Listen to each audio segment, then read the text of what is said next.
Night has settled over the railway yard long before the last train arrives. Frost gathers along iron rails that disappear into darkness, while lamps suspended above the platforms cast pale circles across wagons already stained by coal dust, rain, and the countless journeys that came before. Somewhere beyond the edge of the light, boots strike frozen ground with patient regularity. No one hurries. There is simply another arrival to receive, another collection of canvas sacks to unload before dawn quietly overtakes the sky. The station seems to breathe through steam drifting upward from waiting locomotives, each slow cloud briefly hiding the figures moving between freight cars before revealing them once again. The sacks themselves appear almost ordinary. Thick canvas, rough stitching, labels tied with string, corners darkened by weather and repeated handling. They rest heavily in waiting carts without revealing what they contain. From a distance they could be mistaken for flour or grain destined for some distant warehouse, yet each one carries something far less visible than supplies. Thousands of folded pages travel together in silence, each written beneath different lamps, on different evenings, by hands separated by forests, rivers, oceans, and front lines. Their weight comes not from paper but from expectation, although expectation cannot be measured on any official ledger. A clerk reaches down to lift one of the sacks, feeling its familiar resistance before passing it onward without opening it. Around him, others repeat the same practiced movement. Lift, carry, stack, record. Every action has become so ordinary that conversation remains unnecessary.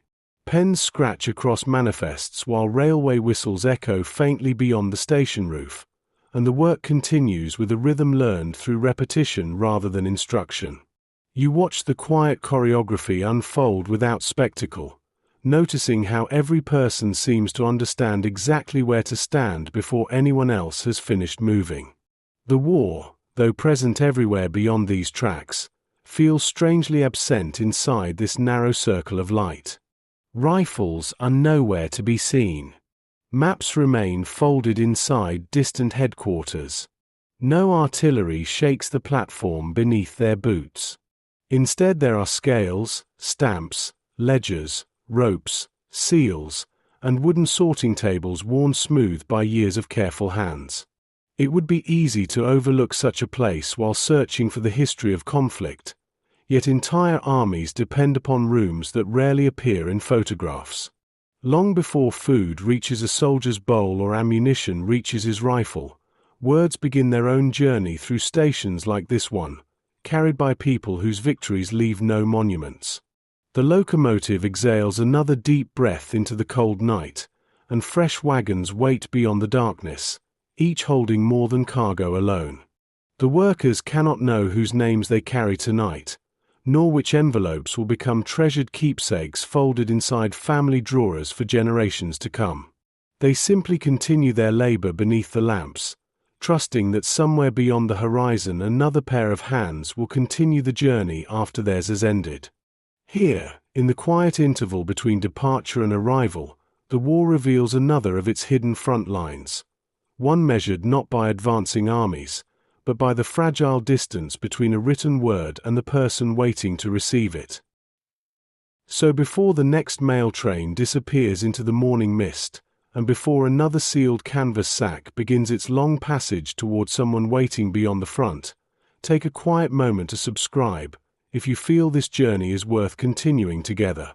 These calm explorations allow this channel to preserve the quieter histories that so often disappear behind the headlines of battles and commanders. And if this evening finds you listening from somewhere far from home yourself, perhaps let us know where the journey reaches you from. You're listening to Echoes of War. Morning arrives so gradually that no single moment announces its beginning. Darkness loosens its grip by quiet degrees until the outlines of warehouses, signal towers, and distant freight wagons emerge from the mist, each shape carrying the soft grey colors of another wartime day. The lamps remain lit for a while longer, no longer strong enough to command the station but unwilling to surrender entirely to daylight.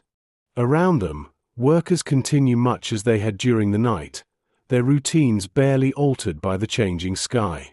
War often teaches people to measure time less by clocks than by trains, deliveries, and departures, and this place has long since adopted that quieter calendar. Across Europe, across North Africa, across islands scattered through the Pacific, mornings begin in much the same fashion. Somewhere a field post office unfolds its tables inside a stone farmhouse that yesterday sheltered livestock. Somewhere else a naval clerk unlocks a narrow compartment deep inside a transport ship before the engines have fully warmed. An airfield awakens beneath low clouds while mechanics prepare aircraft that will carry not only fuel and spare parts but tightly bundled mail sacks secured beside crates whose contents promise very different futures. None of these people know one another, yet they belong to the same invisible chain, linked by ordinary movements repeated thousands of times across continents that seem almost impossibly large. The remarkable quality of this network is not its speed, although speed matters deeply. It is its persistence. Even while bridges collapse into rivers, ports fall under bombardment, railways disappear beneath snow, and entire armies shift across maps with astonishing rapidity, someone continues asking a deceptively simple question. How do we keep the letters moving? The answer rarely arrives through grand innovation. More often it emerges from small decisions made before sunrise, from another wagon borrowed, another route improvised, another ledger rewritten after yesterday's destination no longer exists. Institutions at war survive less through perfection than through endless adjustment, and nowhere is that quiet resilience more visible than among those entrusted with carrying words between separated lives. You begin to notice that almost every object within these stations bears marks left by previous journeys. Wooden crates have acquired polished corners where countless hands have lifted them. Brass scales shine only where fingers regularly rest. Canvas sacks display repairs stitched over older repairs, each careful patch extending their usefulness a little longer. Nothing appears new for very long.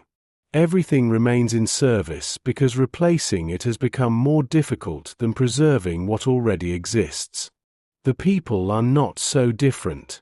Faces grow older beneath familiar caps, uniforms fade, boots are resoled, habits deepen, yet the work continues with remarkable steadiness, almost as though repetition itself offers a quiet defense against uncertainty.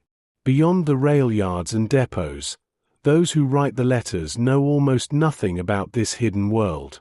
A mother sitting beside her kitchen window cannot picture the sorting tables her words will cross.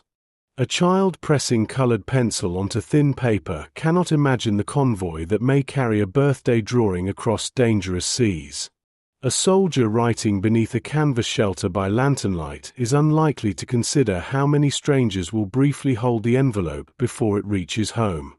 Each writer entrusts a private fragment of life to an institution that asks for remarkable faith while offering almost complete anonymity in return.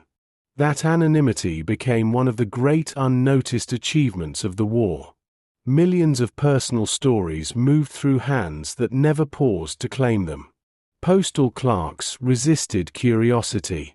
Railway workers respected sealed envelopes whose contents might contain unbearable grief or ordinary domestic comfort. Drivers protected cargo they would never read. Censors, when required by military necessity, examined pages according to regulations rather than sentiment, and even there the work often settled into bureaucracy rather than intrusion. The network depended upon discipline not simply of movement, but of restraint. Every worker understood that the letters belonged to lives beyond their own. For those waiting at home, however, the institution possessed a very different shape. It became expectation itself. Entire afternoons could pass beside front gates or village post offices while eyes searched distant roads for a familiar bicycle, truck, or uniform. The arrival of mail briefly altered the emotional weather of households scattered across thousands of miles. A folded sheet of paper could transform silence into relief, uncertainty into reassurance, loneliness into something temporarily bearable. Sometimes the message contained nothing extraordinary at all. A complaint about rain. A description of weak coffee. A request for socks. Yet ordinary words gained extraordinary value simply because they proved that someone still existed somewhere beyond the horizon. Over the hours ahead, we will remain with the men whose work unfolded largely beyond public memory.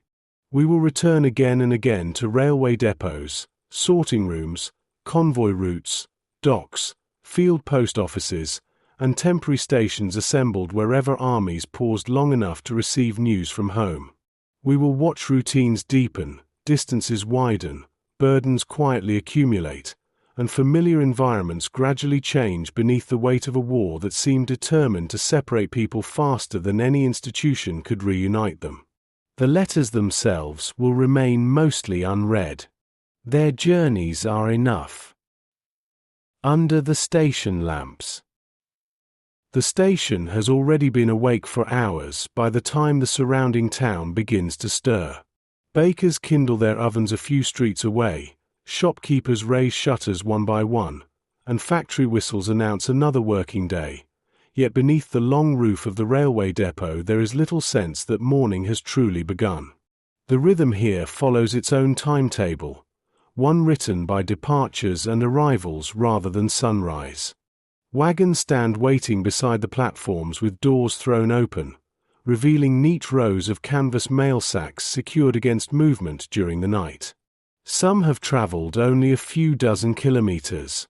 Others have already crossed borders that now exist only on military maps, changing hands between rail crews who know little of the places from which the letters first began their journey. A supervisor walks slowly along the platform carrying a clipboard worn smooth at its edges. His eyes move less toward the freight than toward the workers themselves, quietly counting movements rather than parcels. He notices whether a sack has been stacked too close to the platform edge, whether a label has loosened during transport, whether yesterday's rain has left the wooden loading ramp dangerously slick beneath heavy boots. The details seem almost insignificant when viewed one by one, yet together they determine whether the day's work unfolds with calm efficiency or slips into confusion before breakfast. Large institutions often survive because countless people devote themselves to small corrections that few others ever notice. Nearby, another group begins sorting newly arrived mail according to destinations whose names have become deeply familiar through repetition. Thin bundles tied with twine are separated from larger canvas packets carrying military correspondence. Wooden pigeonholes line an interior wall, each marked with units, railway junctions, ports, hospitals, or administrative centers. Hands move quickly without appearing hurried. Every gesture has been refined through thousands of earlier mornings until hesitation has almost disappeared. A worker glances once at an address before placing the envelope into exactly the right compartment, his fingers acting with the confidence that memory gradually grants to practiced labor. You notice that conversation never entirely disappears, yet it seldom rises above the quiet volume demanded by concentration. Someone asks about a delayed freight train expected from the south. Another remarks that frost has finally begun to soften after several bitter nights. A younger clerk laughs briefly after dropping an armful of empty mailbags, the sound echoing beneath the iron roof before dissolving once more into the steady percussion of work. These moments remain remarkably ordinary, almost stubbornly so. Even within a continent consumed by war, ordinary workplaces continue producing ordinary sounds, preserving fragments of familiar life against circumstances that grow less familiar with every passing month. Most of the men employed here never expected to become specialists in military logistics. Before the war, many sorted civilian correspondence destined for businesses, schools, or neighboring towns. Their skills belong to peacetime routines shaped by holiday postcards, invoices, newspapers, and family letters that rarely traveled farther than the national rail network. War enlarged the scale of everything without fundamentally changing the nature of their craft. Addresses became more complicated. Destinations shifted unexpectedly. Security regulations multiplied. Yet the essential task remained quietly recognizable. A letter still required careful handling. A destination still demanded accuracy. Trust still depended upon countless invisible decisions made correctly every single day. Accuracy becomes almost a form of morality inside the depot. One misplaced sack might delay hundreds of letters. A single incorrectly copied routing number could send correspondence hundreds of kilometers away from its intended destination, consuming precious transport capacity before anyone noticed the mistake. Unlike factories measuring success through visible production, postal work often proves its excellence through absence. Nothing dramatic occurs because nothing has gone wrong. Trains depart on time. Records balance. Mail continues flowing. The greatest compliment available to experienced workers is rarely spoken aloud. It is simply another uneventful day.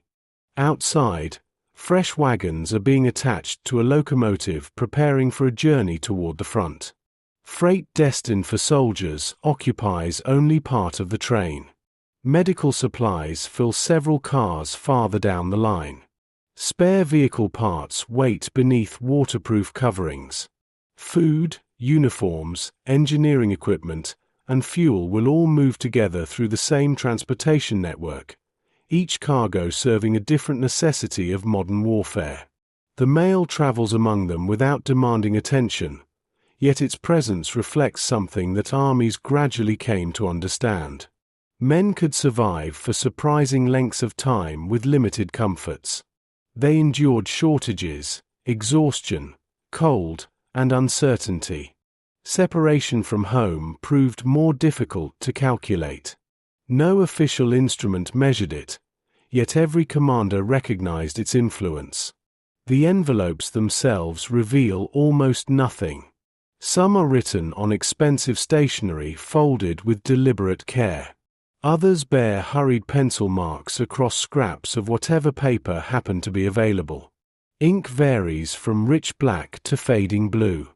Handwriting shifts from elegant script to cramped lines squeezed into every available corner. Certain letters carry pressed flowers flattened carefully between their pages before being sealed. Others contain photographs protected inside additional sheets of paper against moisture and rough handling. A few feel unexpectedly thick, perhaps holding children's drawings or carefully clipped newspaper articles. The workers notice these differences only in passing. Their responsibility lies not in the stories contained within the envelopes, but in preserving the possibility that those stories will someday be read. At one end of the platform stands a row of empty sacks waiting to begin the return journey.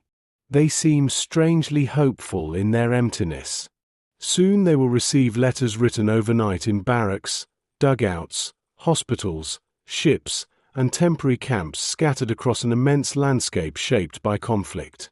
The direction of travel will reverse, yet the routine will remain reassuringly familiar. Home sends words toward the front. The front sends words back toward home. Between those two worlds stretches an invisible road maintained not by celebrated heroes, but by patient workers whose greatest achievement is allowing millions of private conversations to continue despite a war that interrupts almost everything else. As the first outbound train gathers enough steam to begin its slow departure, there is remarkably little ceremony surrounding its movement. No speeches accompany the loading of the final sacks. No photographers wait beside the tracks to preserve another successful dispatch. A railway guard raises a small signal, a whistle cuts briefly through the morning air, and heavy wheels begin turning with deliberate patience. The locomotive does not hurry.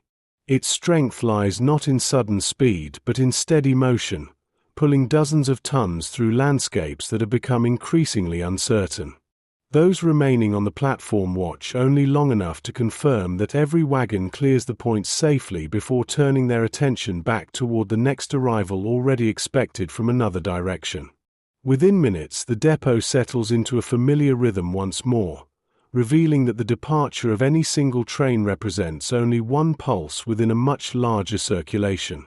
Empty spaces on the platform are quickly occupied by fresh deliveries, while clerks adjust destination boards and erase completed entries from chalk-covered timetables.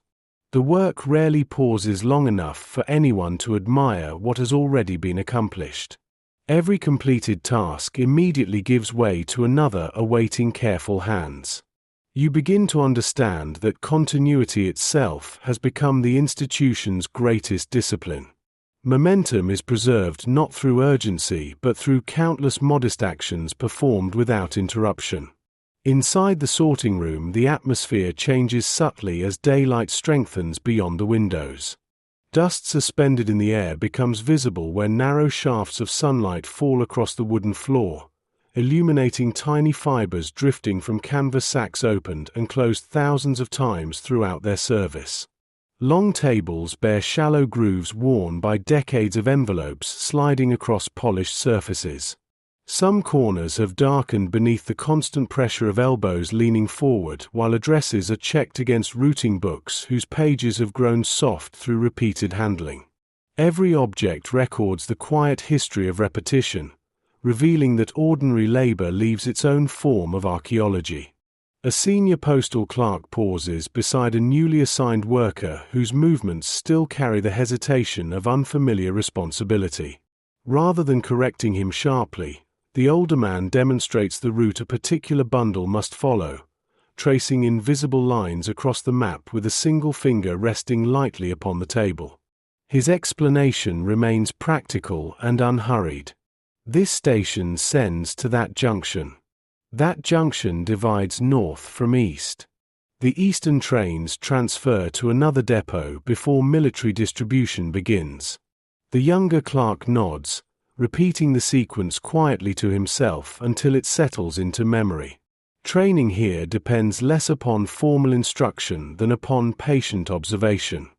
Knowledge passes from one generation of workers to another much as the letters themselves pass from hand to hand, each transfer requiring trust more than speed. Mistakes, when they occur, are treated with remarkable seriousness despite their outward simplicity. A parcel discovered inside the wrong collection sack must be withdrawn, its paperwork examined, its intended route reconstructed before the error grows larger with every additional kilometer traveled. No raised voices accompany the correction. The inconvenience itself provides sufficient lesson. Everyone understands that the postal network functions like water flowing through carefully arranged channels. A small obstruction introduced near its source may eventually create confusion far downstream, affecting people who will never know where the interruption first began. Precision, therefore, becomes an act of consideration for strangers separated by vast distances. Beyond the depot walls, the railway network stretches outward like veins carrying more than steel and freight. Some lines pass through quiet farming districts where fields continue producing harvests despite the distant thunder of war. Others approach industrial cities whose factories work day and night beneath blackout regulations. Certain routes edge close enough to active fronts that shattered bridges and damaged track require frequent repair before traffic can resume. Engineers, maintenance crews, signal operators, and station masters all contribute to a system whose success depends upon cooperation extending far beyond any individual depot. The men sorting letters each morning occupy only one small section of that immense organism. Yet they understand instinctively that reliability at every point depends upon reliability everywhere else. You watch another delivery arrive from the countryside, this one transported by a modest lorry whose tires remain coated with dried mud collected from roads still softened by recent rain. The driver climbs down carefully before exchanging only a few quiet words with the receiving clerk. Their conversation concerns axle conditions, bridge repairs, and whether tomorrow's collection might require an earlier departure because military traffic has begun using portions of the usual route. These exchanges possess none of the excitement commonly associated with wartime logistics, yet they reveal the constant negotiation required to preserve ordinary routines under extraordinary circumstances. Every successful delivery rests upon dozens of practical adjustments made so naturally that they almost disappear from notice. Among the incoming correspondence are letters bearing unfamiliar handwriting from villages that have only recently entered the military postal system. Families displaced by advancing armies have found temporary shelter elsewhere, forwarding addresses written carefully across envelopes that already carry traces of previous journeys. Administrative offices update records almost continuously, attempting to keep pace with lives that refuse to remain fixed upon any single map. The institution responds as best it can, quietly expanding ledgers, revising distribution lists, and adding fresh destination cards to sorting racks already crowded with names. Even during these early months, before the full strain of prolonged conflict settles across the continent, the network has begun learning an important lesson. Home itself is becoming increasingly mobile. The men working beneath the station lamps cannot yet see how profoundly that single change will shape the years ahead. For now, they continue lifting, sorting, recording, and dispatching with the steady confidence of craftsmen whose routines still seem capable of answering every practical problem placed before them. Around them, trains continue arriving with dependable regularity, whistles echo across the yard, and another morning advances toward afternoon almost unnoticed. The station remains what it has always been, a place where journeys overlap only briefly before continuing into the distance. Yet beneath its reassuring order, the first quiet signs of greater complexity have already begun to gather, waiting patiently for the months ahead to reveal just how far both the war and its letters will eventually have to travel. The Field Post Office. Several hundred kilometers from the railway depot, the journey slows long before the letters reach the men whose names appear upon their envelopes. The great machinery of the National Railway has delivered them as far as steel tracks can reasonably carry them, but armies rarely remain where railways conveniently end. Beyond the stations lie roads broken by military traffic, forests that soften beneath rain, temporary bridges spanning rivers whose permanent crossings no longer exist, and camps that may remain occupied for only a matter of days before moving once again. Here the responsibility passes quietly from civilian infrastructure to the military postal service, where mobility becomes as important as accuracy. The Field Post Office occupies no grand building. On one front it may consist of several canvas tents erected beside a supply depot. Elsewhere it takes shelter inside a village school whose classrooms have surrendered their desks to rows of mailbags stacked carefully against the walls. Sometimes the work unfolds beneath the roof of a converted barn, where the scent of old timber mingles with damp uniforms and freshly brewed coffee. Wherever the army settles long enough to establish routine, the post office gradually appears beside the kitchens, medical stations, and administrative offices, becoming another essential organ within the larger body of military life. Its furnishings remain surprisingly modest. Folding tables support ledgers thick with unit numbers that seem to multiply each week. Portable scales rest beside rubber stamps worn smooth through constant use. Shelves assembled from rough timber hold bundles awaiting redistribution, while lengths of string, sealing wax, pencils, and routing forms occupy every remaining corner. Nothing has been arranged for comfort.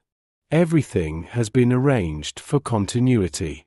Should orders arrive before nightfall requiring the camp to relocate, nearly every object can be packed within an hour and reassembled somewhere else before the next mail convoy catches up.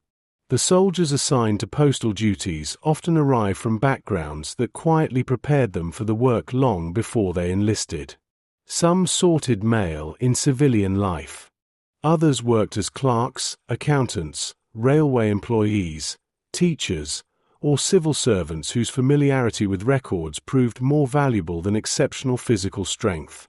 The Army recognizes that accuracy cannot simply be improvised. A man capable of remembering complicated unit designations, deciphering hurried handwriting, and maintaining orderly documentation contributes to military effectiveness in ways that remain almost invisible until they fail. Each morning begins with reconciliation rather than distribution. Bags are opened carefully. Inventories are checked against transport manifests. Unit locations are compared with the latest operational reports because an address considered correct yesterday may already have become obsolete overnight. Entire battalions shift position without warning. Hospitals relocate. Engineers complete bridges and move forward. Artillery batteries exchange firing positions. Supply columns establish fresh depots before abandoning old ones. The postal clerks therefore perform a peculiar form of cartography, drawing invisible maps composed not of rivers and hills but of people constantly changing place. You watch one clerk pause over an envelope addressed only with a soldier's surname, company designation, and a location already crossed out by someone farther back along the route. Rather than placing it aside immediately, he opens a ledger and begins tracing the unit's recent movements through carefully updated entries recorded over previous days.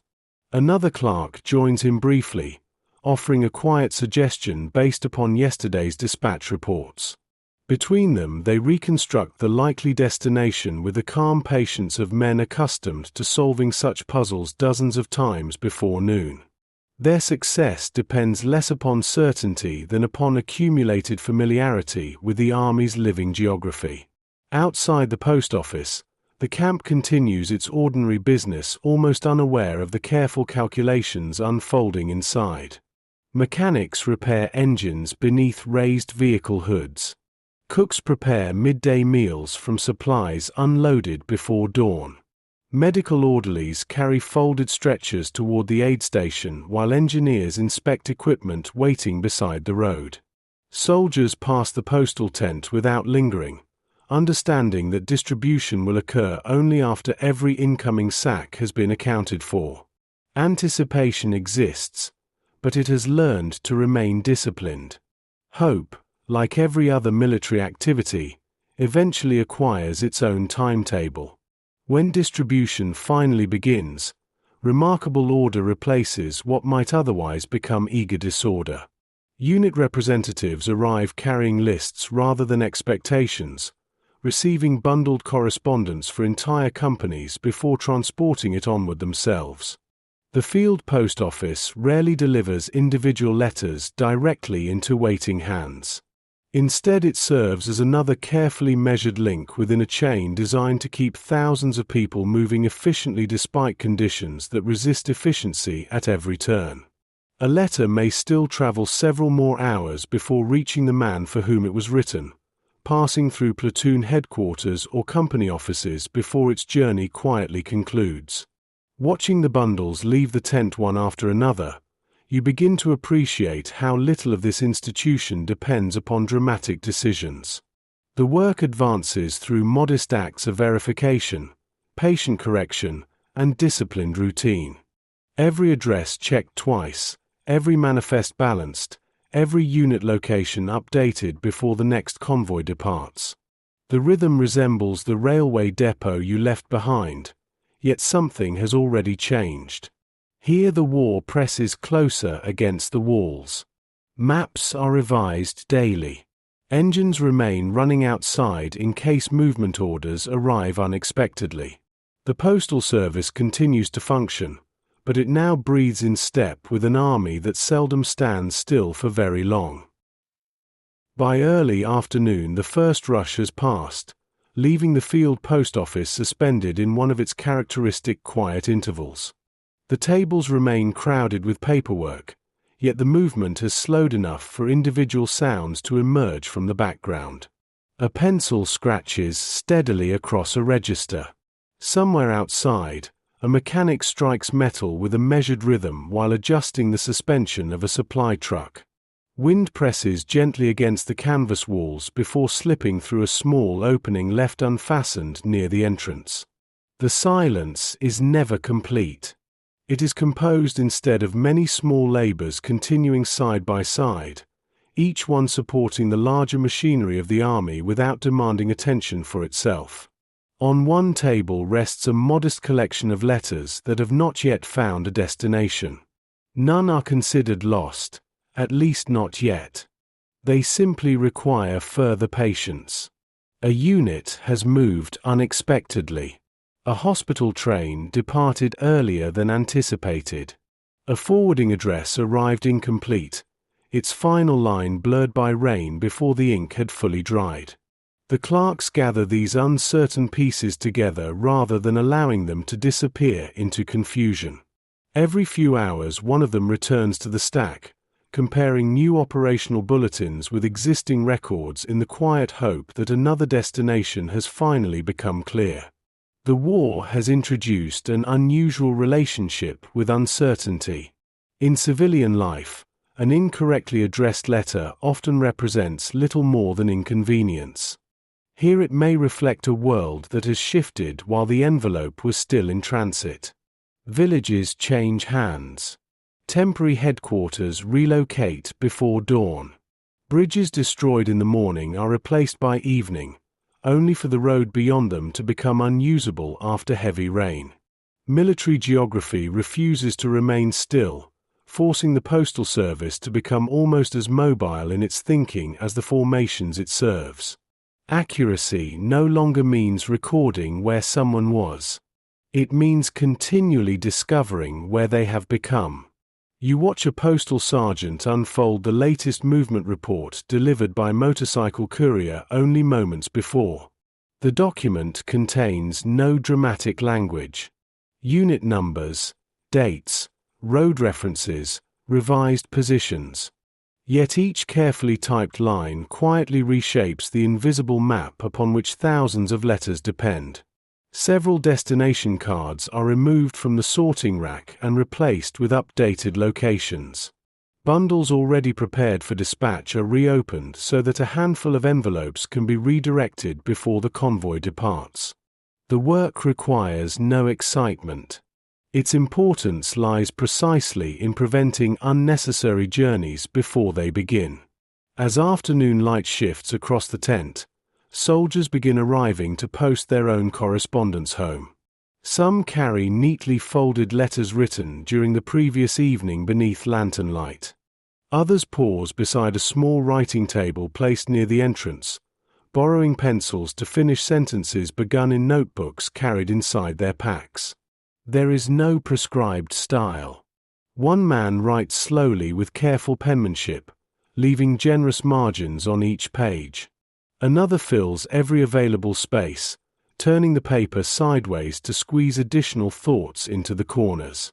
A third simply addresses an envelope already containing several photographs, checking the spelling twice before sealing it with deliberate care. The postal clerks rarely witness the writing itself. They receive only its conclusion. Still, after months of repetition, they begin recognizing quiet patterns that reveal something about the lives surrounding them.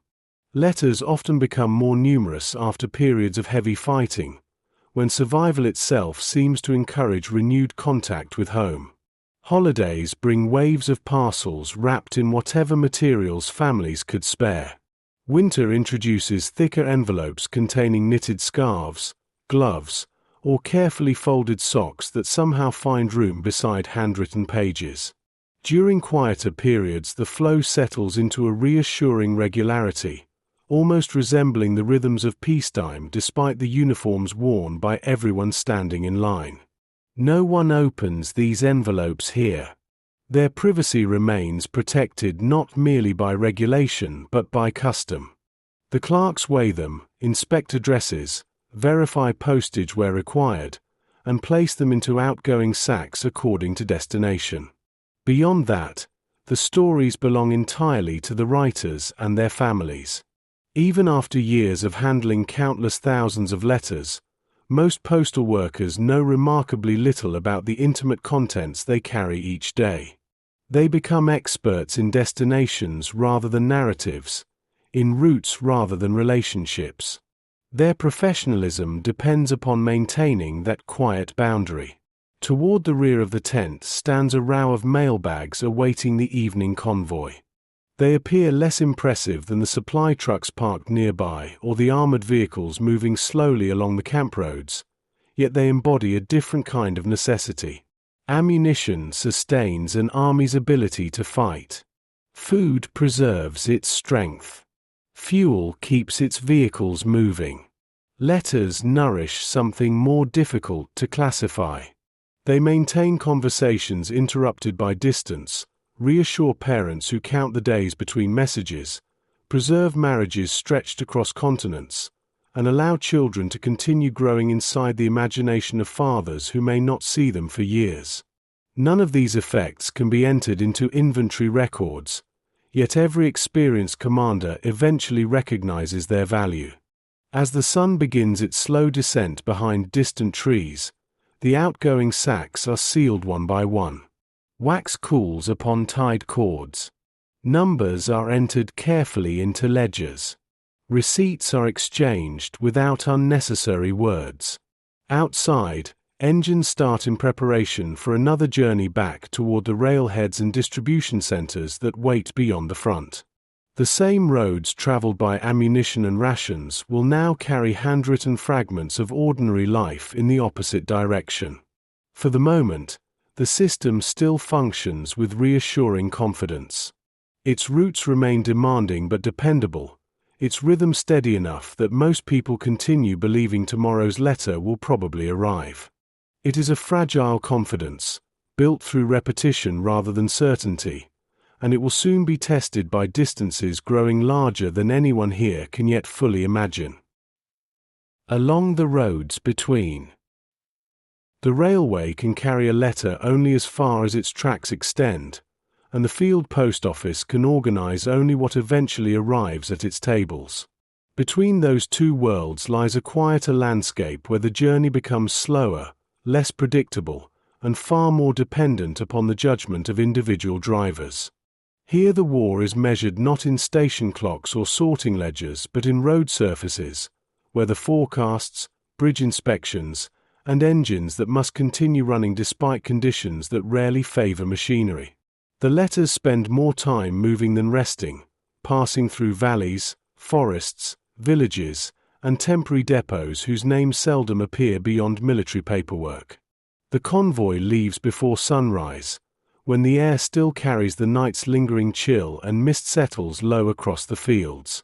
Canvas-covered trucks stand in a patient line beside the road while drivers perform inspections learned through repetition rather than written instruction. One checks the tension of a fan belt before closing the engine compartment with a quiet metallic click. Another kneels beside a rear wheel, pressing his thumb against the rubber almost instinctively, trusting long experience as much as official pressure gauges. Fuel levels are measured carefully.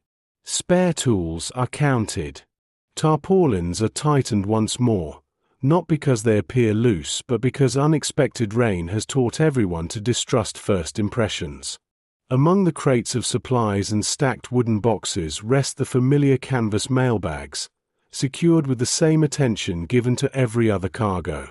They occupy surprisingly little space compared with fuel drums or replacement vehicle parts, yet they receive equal care when ropes are tightened and loads balanced across the truck beds. The drivers understand that sudden jolts over damaged roads can scatter a poorly secured shipment across the floorboards, turning orderly bundles into hours of unnecessary sorting at the next stop. Prevention requires only a few extra minutes before departure.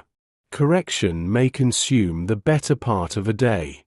As the convoy begins moving, the road unfolds gently through countryside that seems almost untouched by war at first glance. Fields continue following the quiet geometry of agriculture, divided by hedgerows and narrow drainage ditches reflecting the pale morning sky. Farmhouses stand where they have stood for generations, smoke rising steadily from chimneys as families prepare breakfast before beginning another day of work. Sheep graze behind weathered fences. Crows cross the road in loose formations before disappearing toward distant woods. The landscape possesses an enduring calm that seems almost impossible to reconcile with the purpose of the vehicles passing through it. Yet the signs reveal themselves gradually. Roadside trees bear fresh scars where military vehicles have brushed too closely along narrow lanes. Temporary signposts point toward supply depots established only weeks earlier. Bridges carry additional timber supports beneath their older stone arches, strengthening structures never designed to sustain endless columns of heavy transport. Occasionally, the convoy slows while engineers inspect another crossing before signaling that the weight may proceed safely. No one complains about these pauses. Bridges fail only once. Patience, though sometimes inconvenient, has become another form of protection. Inside the lead truck, the driver keeps both hands resting lightly upon the steering wheel, adjusting constantly for ruts left by countless earlier vehicles. Beside him sits a dispatch rider responsible for route documentation rather than navigation alone. Folded maps occupy the space between them, their edges softened by repeated opening and closing until the paper has begun separating along familiar creases. New pencil marks appear almost daily. Roads judged reliable last week now carry restrictions because recent rains have weakened their foundations. Another route has become available after engineers completed emergency repairs. The map itself remains the same. The conditions it attempts to describe refuse to stand still.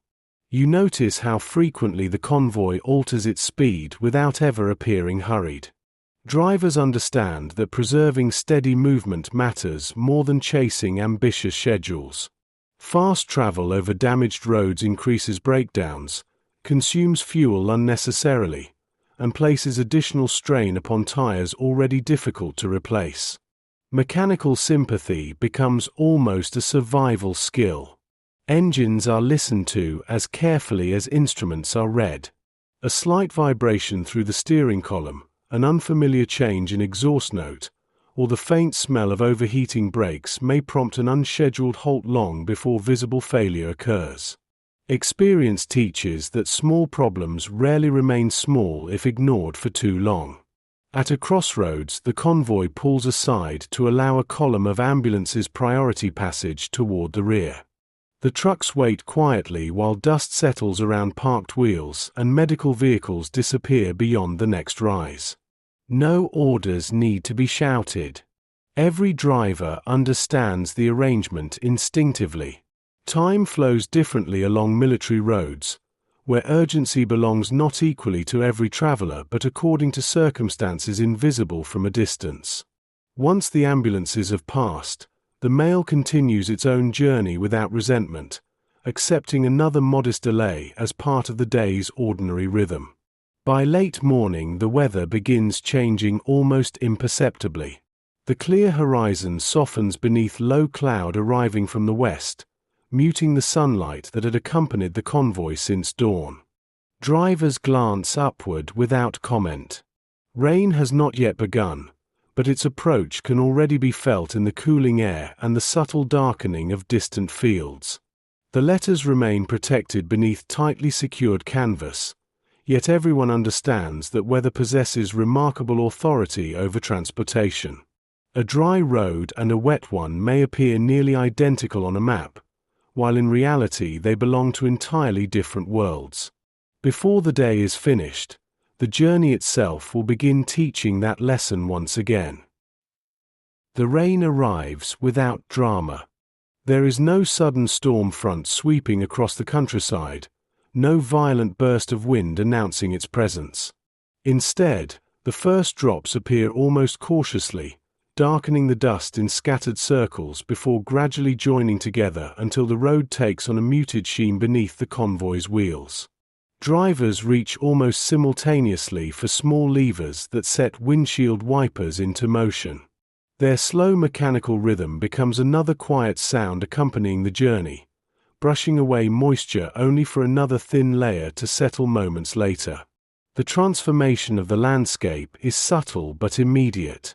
Gravel roads that carried the trucks comfortably during the morning begin softening beneath their weight, each passing vehicle leaving impressions that the next must negotiate with greater care. Mud gathers along the edges of the tires before climbing steadily into the wheel arches.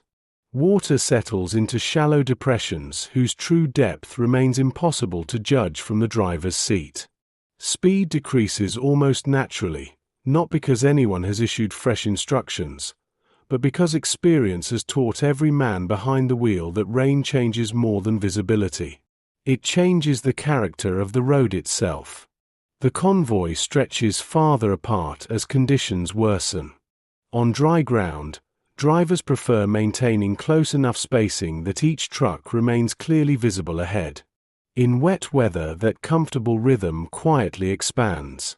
Greater distance allows more time to react should a vehicle lose traction or encounter an unexpected obstacle hidden beneath standing water. Communication becomes less dependent upon shouted instructions than upon observation. Brake lights glowing briefly through the rain. A raised hand emerging from a side window. The gentle flash of a signal lamp before another careful reduction in speed. The convoy speaks an understated language built from movement rather than words. You begin noticing how much attention the drivers devote to surfaces that might appear identical to an unfamiliar eye. A section of compacted earth lying beneath overhanging trees remains firmer because the branches have diverted part of the rainfall. Another stretch exposed to open fields has already become slick enough to pull heavily against the steering wheels. Fresh tire tracks left by vehicles traveling earlier in the day offer quiet guidance, revealing which side of the road currently provides the most reliable footing. Every kilometer demands small decisions that accumulate gradually into successful travel. None would seem remarkable alone. Together they determine whether the letters continue moving or spend the night stranded beside an impassable road. Near midday, the convoy reaches a timber bridge spanning a modest river swollen by recent weather. An engineering detachment has established a temporary inspection point beside the crossing, their vehicles parked neatly beneath rain-darkened trees. One by one the transport trucks pause while an officer studies axle weights already recorded on laminated boards carried by each driver. The bridge itself had replaced an older stone crossing destroyed months earlier, and although it has served faithfully since its construction, constant military traffic demands regular caution. The waiting introduces no visible frustration. Drivers use the opportunity to stretch stiff legs, tighten straps securing their cargo, and wipe accumulating moisture from mirrors already clouded by mist. While the inspection continues, one of the younger drivers walks quietly toward the rear of his truck and lays a hand against the canvas covering the mailbags. He is not checking regulations. Those were confirmed before departure. The gesture seems almost instinctive, as though reassuring himself that the load remains dry despite the steadily falling rain. Canvas has protected letters against weather for generations, yet prolonged journeys teach healthy skepticism. Water possesses astonishing patience. It searches patiently through stitching, around knots, beneath poorly folded covers, finding weaknesses invisible during fair weather. A few moments spent adjusting a rope now may preserve hundreds of handwritten pages that cannot easily be replaced. Once permission is granted, the convoy crosses the bridge individually rather than together. Heavy timbers answer each passing truck with low groans that disappear beneath the steady sound of rain striking the river below. Looking downstream, you can still distinguish fragments of the original masonry protruding above the current, softened now by moss and flowing water. The old bridge served another generation before war interrupted its long quiet service. The temporary crossing beside it bears no expectation of permanence. It exists simply to keep roads connected until circumstances allow something more enduring to replace it. In that sense, it resembles much of the wartime postal network itself, constantly adapting without ever assuming that today's solution will still suffice tomorrow. The afternoon grows cooler as low clouds settle across the surrounding hills, narrowing the visible world until distant farmhouses vanish behind curtains of rain. Familiar landmarks disappear one after another, leaving the drivers increasingly dependent upon road markers, compass bearings, and accumulated knowledge of the route. The journey feels slower now, though the convoy has lost surprisingly little actual time. Perception changes beneath difficult conditions. Every careful maneuver demands greater concentration, making the hours seem longer than they truly are. The letters, sealed quietly within their canvas protection, continue moving through whether they neither witness nor remember. By late afternoon, the rain finally begins easing, though the roads retain every trace of its passing. Mud clings stubbornly to boots as drivers step down during a brief halt outside another distribution point farther along the route. Engines idle softly while fresh paperwork changes hands beneath the shelter of a small wooden loading platform. Here the mail will continue toward another rail junction, another field post office, another collection of waiting soldiers whose names already fill the ledgers inside. The convoy has done nothing dramatic. It has merely covered another stretch of difficult road with patience and care. Yet somewhere beyond the next horizon, families who have never seen these trucks will eventually measure this ordinary day's success by something far simpler: the sound of a letter being unfolded at last. The waiting tables. By the time the mail returns to the field post office, the building feels subtly different from the one you left behind. Nothing essential has changed. The same tables stand beneath the same canvas roof. The same ledgers rest where they did yesterday. The same scales wait patiently for another day's work. Yet the room now carries the accumulated memory of continuous use. Pencil shavings have gathered beneath the desks. New destination cards have appeared beside older ones. Fresh mud marks the floorboards where boots have entered after rain. The institution has continued living through countless ordinary hours, quietly absorbing the passing days without ever needing to announce them. The incoming convoy is expected long before it appears. No one stands idly watching the road, but every clerk possesses an almost instinctive awareness of when the vehicles should arrive if the journey has unfolded without serious interruption. They glance occasionally toward the entrance while continuing their paperwork, listening for engines that remain too distant to hear. Anticipation here rarely expresses itself through impatience. It has become a disciplined habit, one that allows the work to remain calm even while everyone understands how much depends upon the next delivery. Eventually, the familiar sound emerges beyond the trees. Engines approach at measured speed, tires rolling over gravel still damp from yesterday's rain. The convoy enters the camp without ceremony, stopping beside the loading area already prepared for another exchange. Drivers climb down slowly after hours spent behind their steering wheels, stretching shoulders that have remained tense through changing road conditions. Greetings remain brief. Questions concern bridge repairs, fuel consumption, road closures, and estimated travel times rather than personal adventure. Difficult journeys become routine surprisingly quickly. Men who repeat them often enough begin describing extraordinary circumstances with almost disarming simplicity. The mailbags are unloaded carefully, each one checked against transport records before crossing the short distance into the sorting tent. Their appearance reveals little about the miles already traveled. Canvas darkened by weather has dried once more. Seals remain intact. Labels, though softened by moisture, continue bearing legible destinations. The system values visible confirmation. Every sack accounted for. Every seal examined. Every transfer recorded. Trust, once again, depends less upon assumption than upon patient verification repeated so consistently that it becomes almost invisible. Inside, the atmosphere gradually changes as unopened sacks accumulate beside the tables. There is no immediate rush to distribute their contents. First comes order. A clerk compares serial numbers written on wax seals against the corresponding entries in the convoy manifest. Another records arrival times before noting slight delays caused by weather along the western route. A third separates outgoing sacks awaiting collection later that afternoon, ensuring they remain distinct from newly arrived correspondence. Several tasks unfold simultaneously, each modest in isolation yet collectively preserving the integrity of the entire institution. Only when every transfer has been acknowledged does the careful opening begin.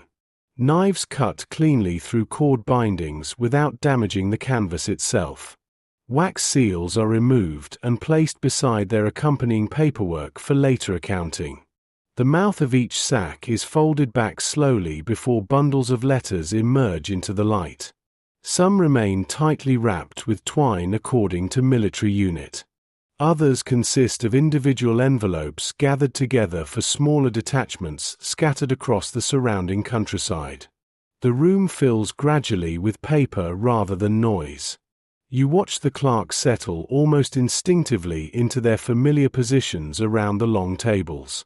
One specializes in infantry formations whose locations change frequently. Another oversees hospital correspondence requiring continual updates as casualty clearing stations relocate. A third manages engineering and transport units whose responsibilities stretch across unusually broad areas.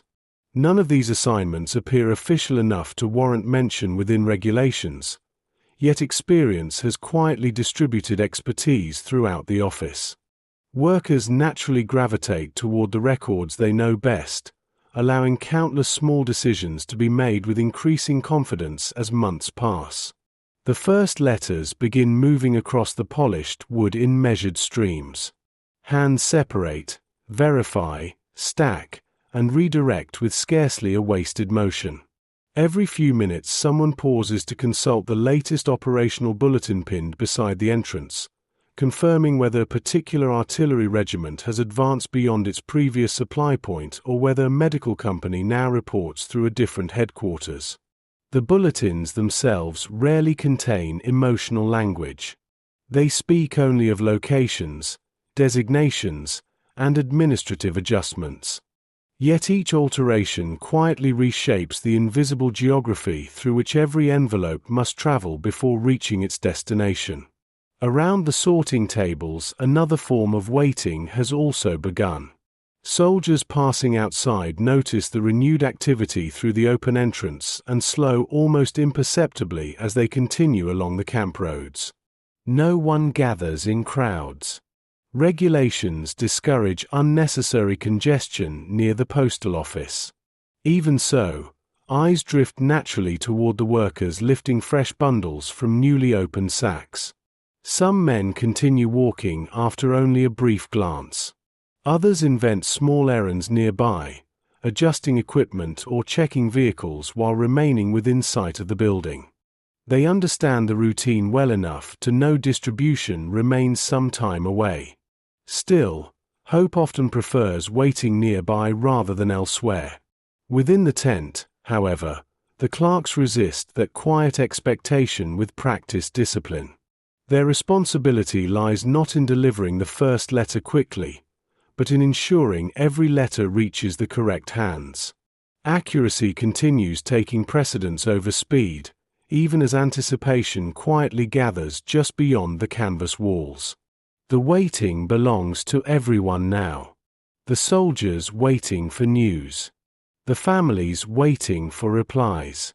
The workers waiting until every envelope has found its proper place before allowing the final stage of the journey to begin. The afternoon settles gently over the camp, and with it comes a familiar stillness that exists only inside places devoted to careful administration. Outside the postal tent, vehicles continue arriving and departing, kitchens prepare the evening meal, and repair crews finish work that daylight will no longer permit much later. Inside, however, the pace remains almost deliberately unchanged. The sorting tables neither accelerate nor pause. Every envelope continues passing through the same sequence of observation, verification, and placement that govern the morning's work. The institution protects itself by refusing to let expectation alter its rhythm. On one side of the room, a clerk pauses over a stack of correspondence addressed to a battalion that no longer occupies the position recorded on the envelopes. The latest movement bulletin arrived only an hour earlier, and its information has already become essential. Without hesitation, he removes the bundle from the ordinary distribution pile and begins comparing company designations against fresh operational reports. Some companies have advanced farther than others. A support section has temporarily remained behind near an engineering bridge. The medical detachment now reports through another headquarters entirely. A single battalion, viewed from a distance, appears to move as one body. From the perspective of the Postal Service, it has quietly divided into dozens of separate destinations. Nearby, another clerk examines parcels rather than letters. Their shapes differ considerably from the neat uniformity of ordinary correspondence. One contains a carefully wrapped wool sweater that has expanded against its paper covering during the journey. Another holds what feels like a small tin beneath several protective layers of cloth. A narrow package emits the faint scent of tobacco despite careful sealing. Regulations require each parcel to be inspected externally for damage before continuing onward. Torn wrapping is reinforced. Loose labels are secured again with fresh string. Corners softened by repeated handling receive another layer of protective paper. The repairs are modest but thoughtful, preserving objects that families prepared with patient care many weeks before. You notice that the clerks rarely speculate about the people connected to these parcels. Curiosity undoubtedly exists, as it would in any workplace handling fragments of private lives, yet habit has taught restraint. The sweater remains simply a sweater. The tobacco remains a parcel awaiting delivery. Their significance belongs elsewhere, beyond the walls of the sorting tent.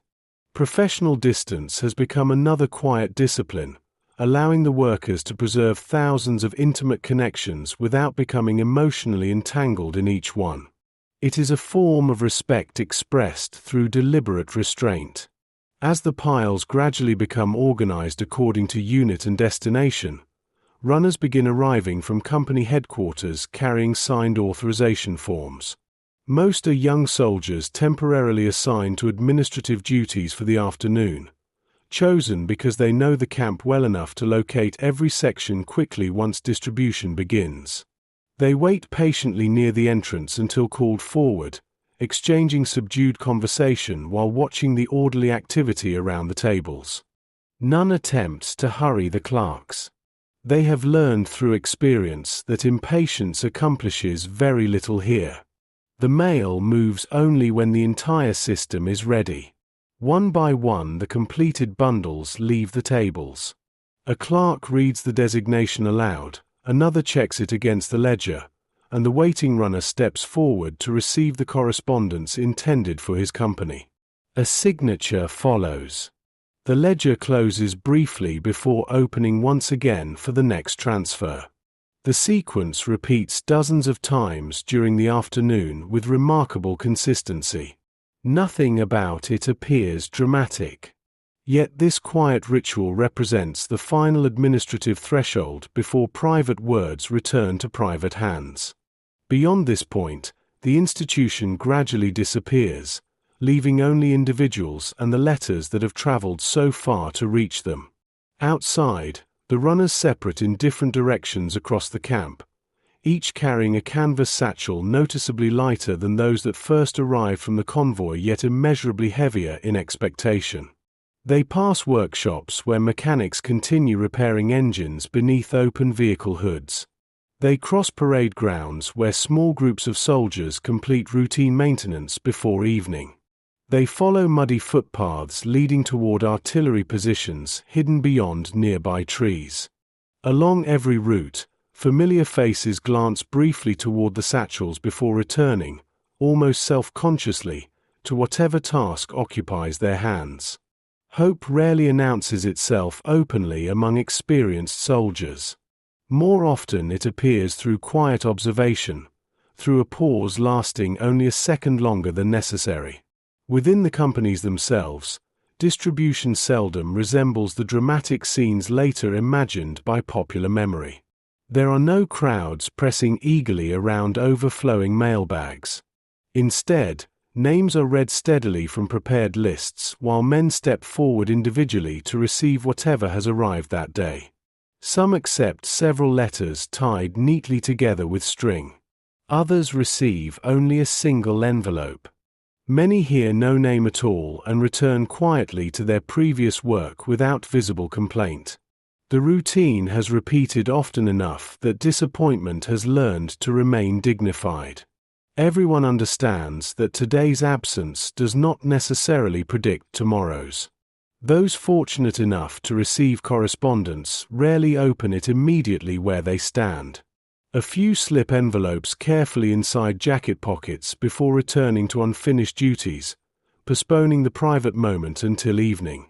Others walk toward quieter corners of the camp where the sounds of engines and equipment soften beneath the rustling of nearby trees. One soldier sits upon an overturned crate outside a workshop, turning the envelope over several times before breaking the seal with deliberate care, as though extending the final seconds of anticipation. Around him, the camp continues functioning exactly as before. Vehicles still require fuel. Kitchens continue preparing meals. Orders continue passing between headquarters. Yet for a brief moment, somewhere within that ordinary routine, a small piece of home has quietly crossed the front. The postal clerks inside the tent never witness those moments. By the time the first letters are unfolded, they have already returned to their ledgers, preparing outgoing sacks for the evening convoy that will begin the journey in the opposite direction. Their work remains cyclical rather than celebratory. One delivery naturally becomes preparation for the next. The conversation between home and the front never truly ends. It simply pauses long enough for someone, somewhere beneath a fading evening sky, to pick up a pen and begin writing again. Roads that refuse to stay the same.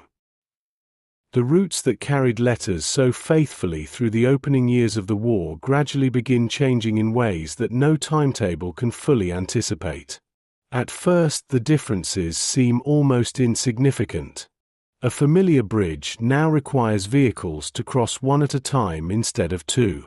A railway siding closes temporarily while damaged track is repaired farther along the line. A convoy departs an hour earlier because engineers expect afternoon rain to soften an important section of road. Each adjustment appears small when viewed alone. Together, they quietly reshape the daily experience of everyone responsible for keeping correspondence in motion. Inside the railway depots, the ledgers grow thicker. New pages are inserted between older ones, recording revised transfer points, altered schedules, and destinations that no longer correspond neatly with the maps hanging on the walls. Clerks who once relied upon memory now consult updated routing instructions with increasing frequency, not because they have become less skilled, but because the world surrounding them has become less predictable. Familiarity still matters, yet familiarity must now coexist with constant revision. Experience teaches them how to adapt rather than how to expect stability. The sorting tables remain reassuringly familiar despite these growing complexities. Canvas sacks continue arriving each morning, their seams repaired repeatedly after long months of uninterrupted service. Wooden pigeonholes still line the walls, though additional labels have been attached wherever new formations or temporary headquarters require fresh destinations. The work itself has not fundamentally changed. A letter still passes from one careful pair of hands to another. What has changed is the confidence that yesterday's solution will still be correct tomorrow. You notice this uncertainty not through dramatic interruptions but through increasingly careful habits. Clerks compare addresses against operational bulletins more often than before. Drivers ask additional questions before beginning their routes. Supervisors spend longer studying transport reports before assigning each shipment its next stage of travel. No one speaks of crisis. The institution remains orderly. Yet beneath that order lies an expanding awareness that every successful delivery now depends upon more variables than it once did. Reliability survives, but it requires steadily greater attention. Far beyond the depots, railway crews encounter similar changes along the lines themselves. Signals that once governed predictable civilian traffic now coordinate endless movements of military trains carrying vastly different priorities. Freight loaded with ammunition may unexpectedly receive precedence over ordinary supply traffic. Hospital trains interrupt carefully prepared schedules without warning. Engineering detachments occupy sections of track while replacing rails damaged by heavy use or hostile action. Every alteration ripples outward through the system, quietly delaying departures that only days earlier would have seemed routine. The locomotives continue their work with remarkable endurance. Steam rises above marshalling yards exactly as it always has, disappearing into skies that seldom reveal whether they belong to peace or conflict. Firemen feed coal steadily into glowing furnaces while engineers study pressure gauges whose reassuring familiarity contrasts with the uncertainty beyond the station limits. A locomotive understands neither strategy nor politics. It responds only to gradients, weight, fuel, and careful maintenance. In that respect, it resembles many of the people responsible for transporting the mail. Their task is not to decide where history should move.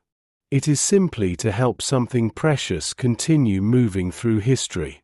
Rain returns often during these months, sometimes lasting only an afternoon, sometimes lingering for days until roads surrender completely beneath the accumulated weight of military traffic.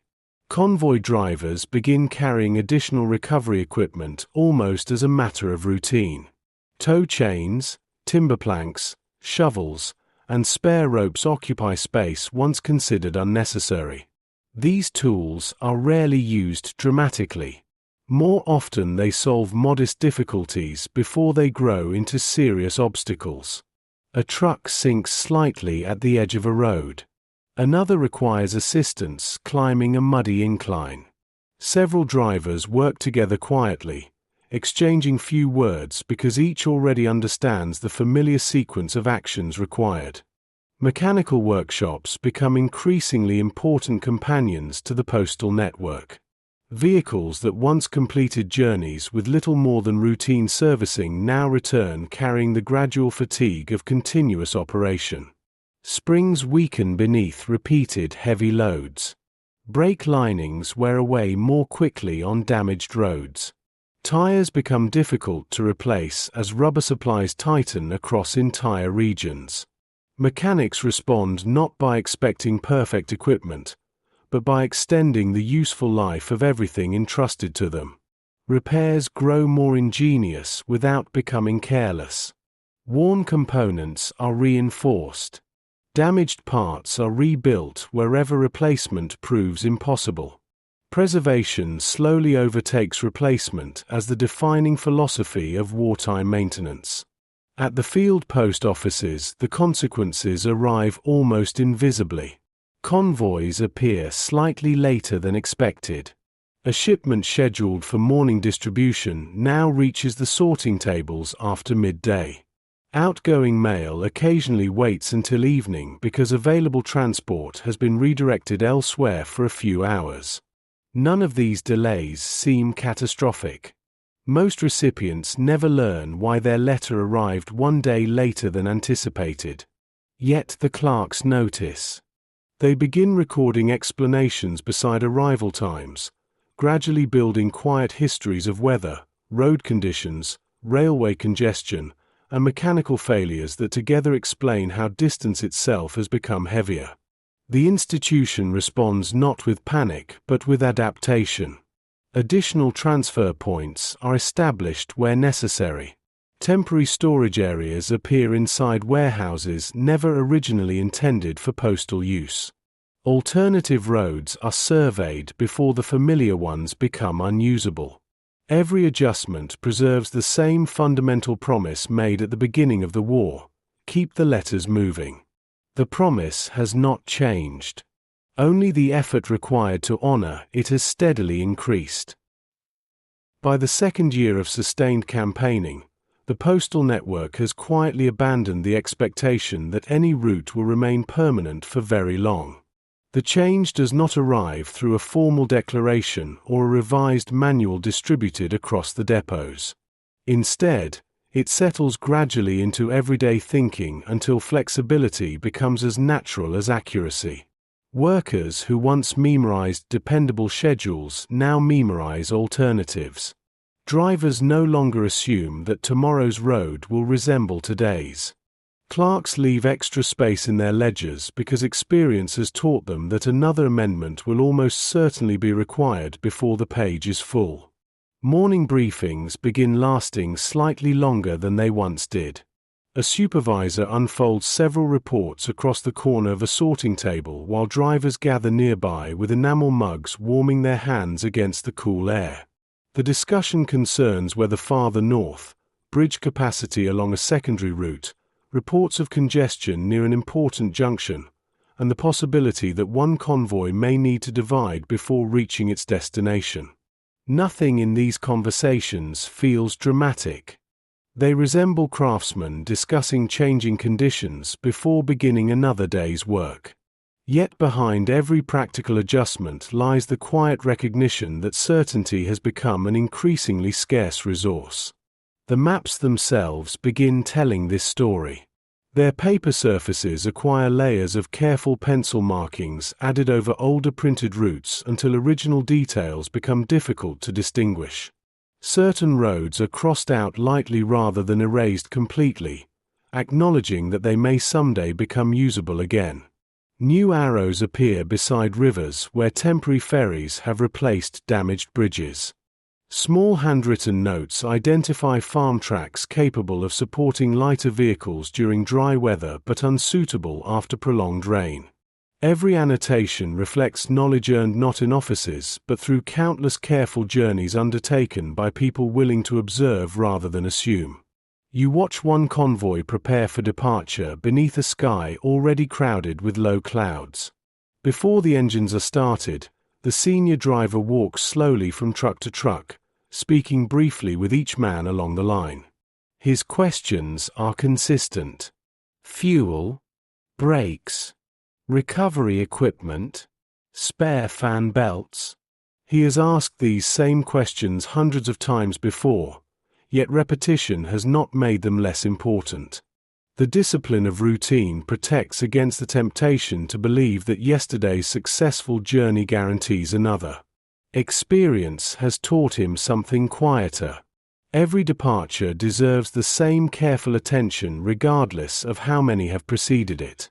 As the vehicles move onto the road, the countryside seems unchanged from a distance. The fields continue their seasonal rhythms.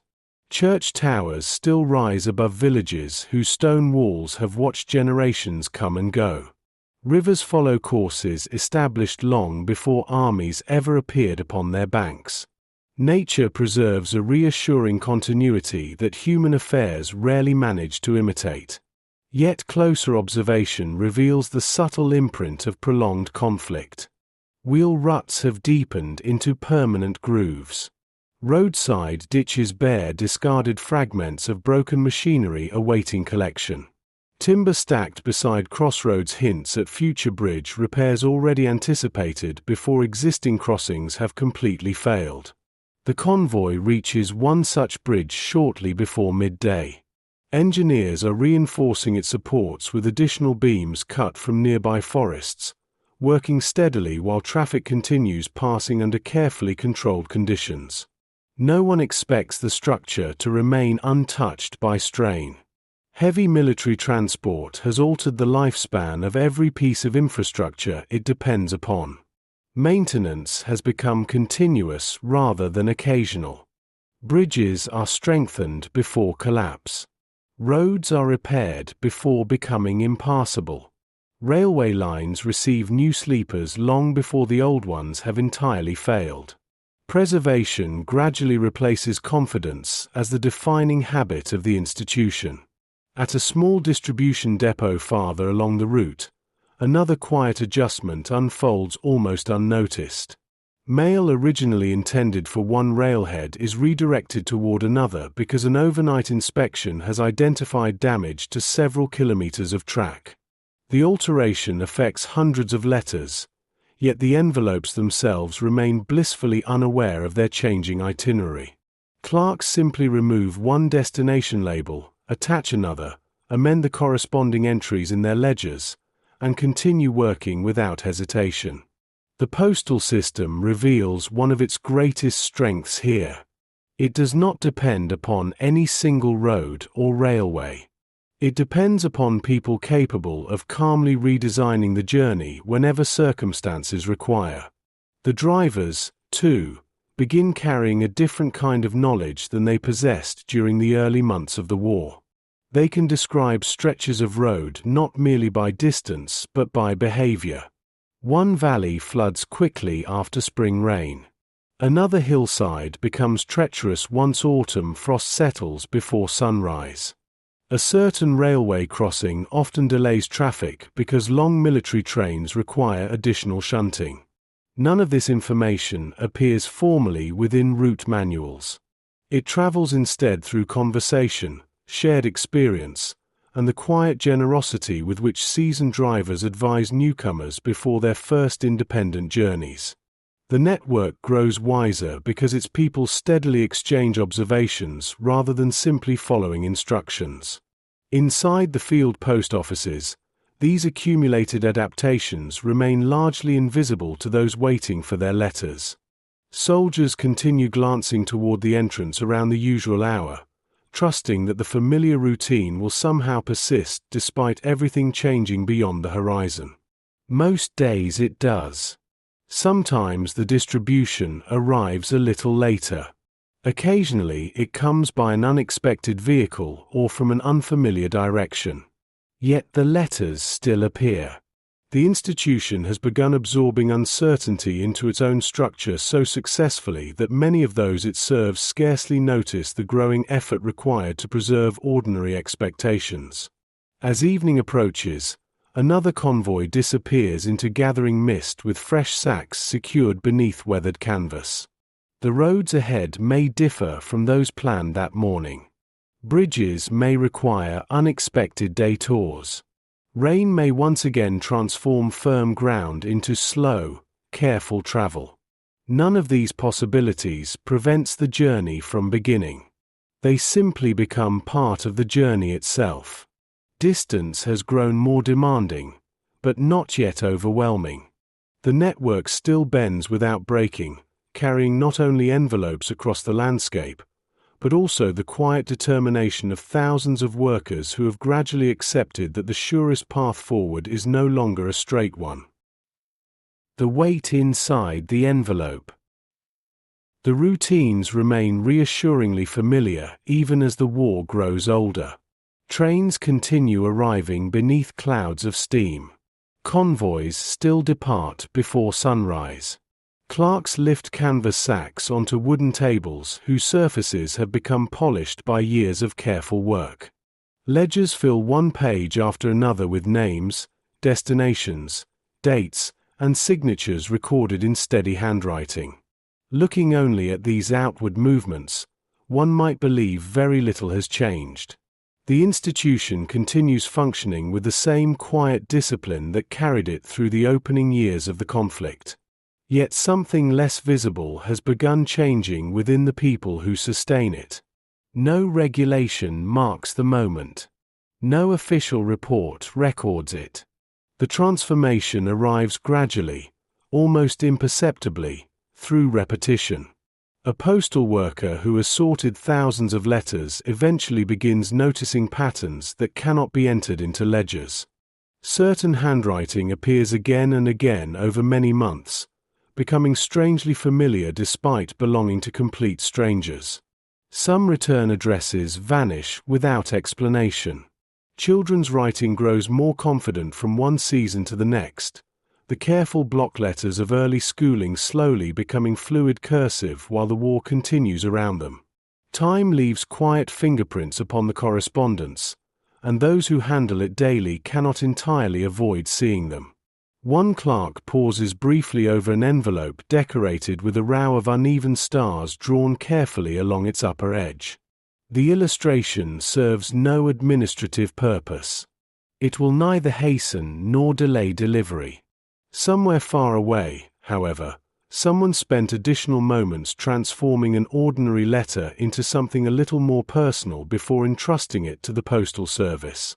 The clerk notices the drawing only long enough to ensure the address remains unobstructed before placing the envelope into its proper bundle.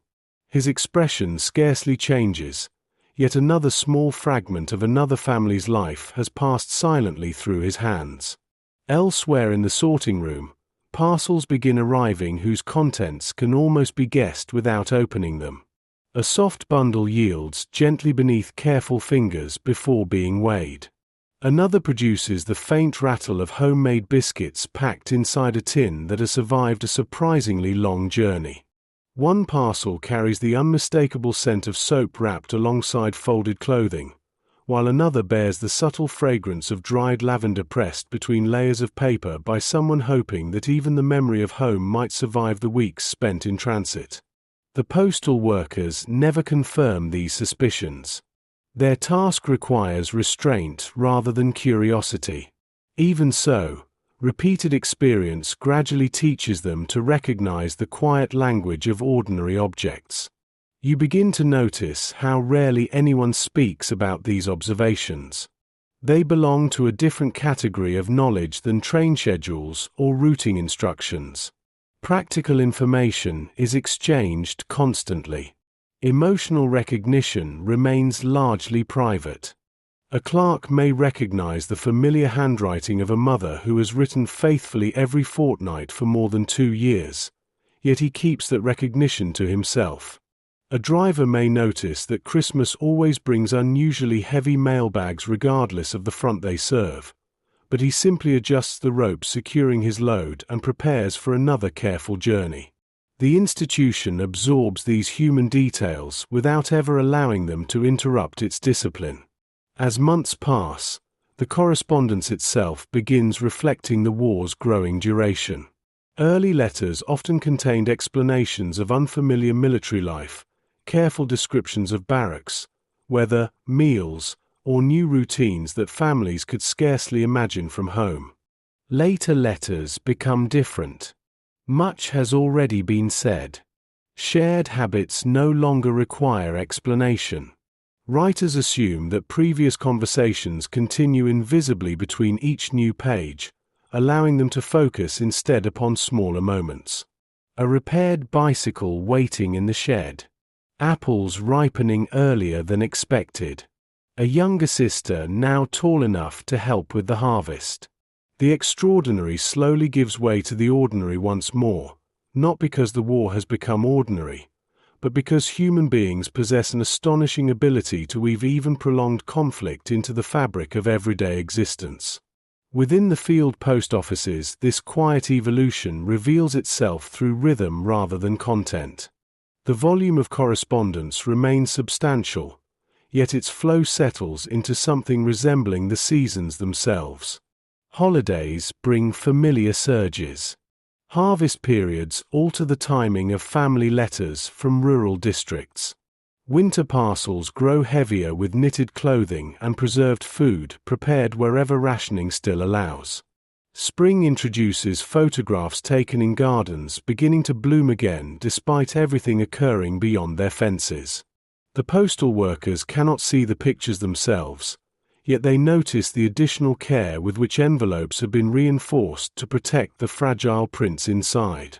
One experienced supervisor, after years spent among the sorting tables, develops an unusual habit.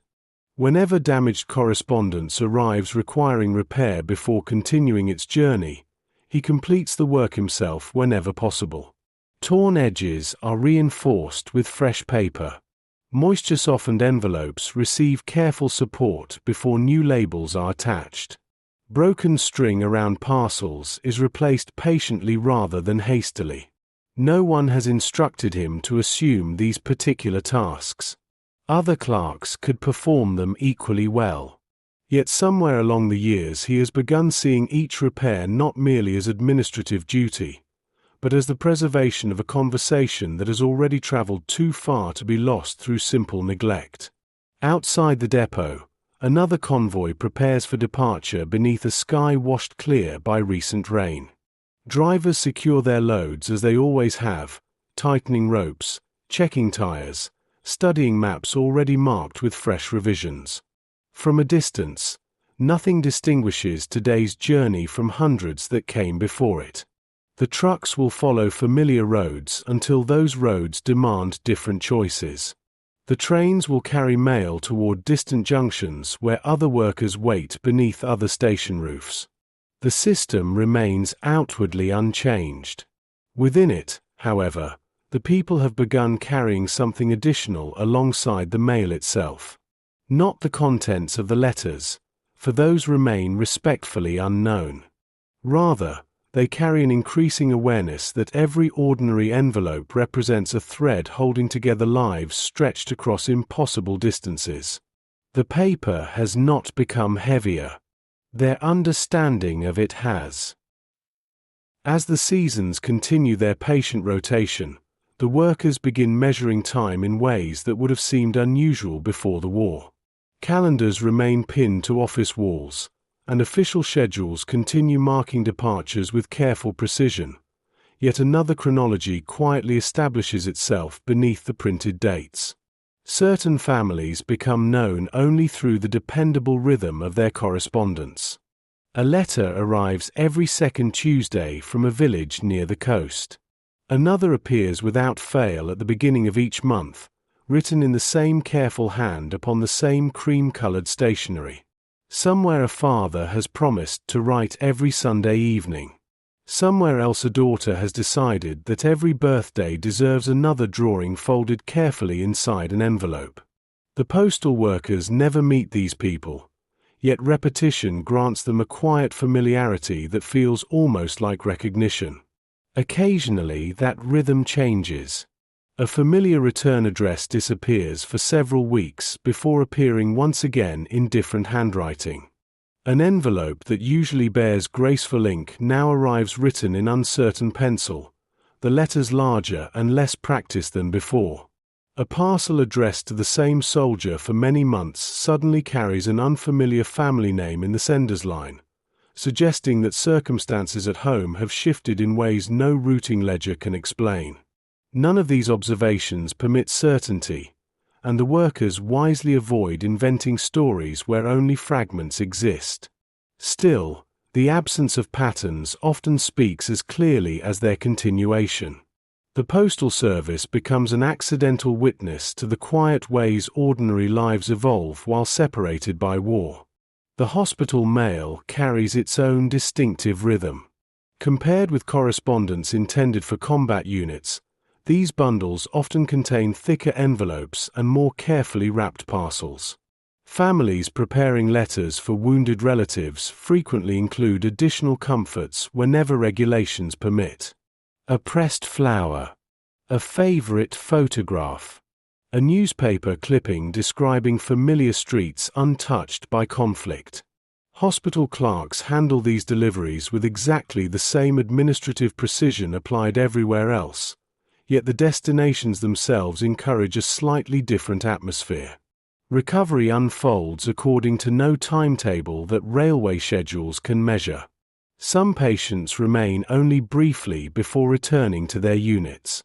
Others watch several seasons pass beyond the windows of hospital wards, while correspondence gradually becomes their most dependable connection with ordinary life beyond whitewashed walls. You notice another subtle habit developing among experienced postal workers. Before sealing outgoing sacks, many take a final moment to smooth folded canvas across the opening, checking that no envelope has become trapped near the edges where moisture or rough handling might cause unnecessary damage. The action requires only seconds. It has almost certainly become unconscious through repetition. Yet it reflects the same philosophy that now shapes much of the institution. Small acts of care performed consistently often preserve outcomes that appear almost miraculous to those who receive them. Families remember the arrival of an undamaged letter.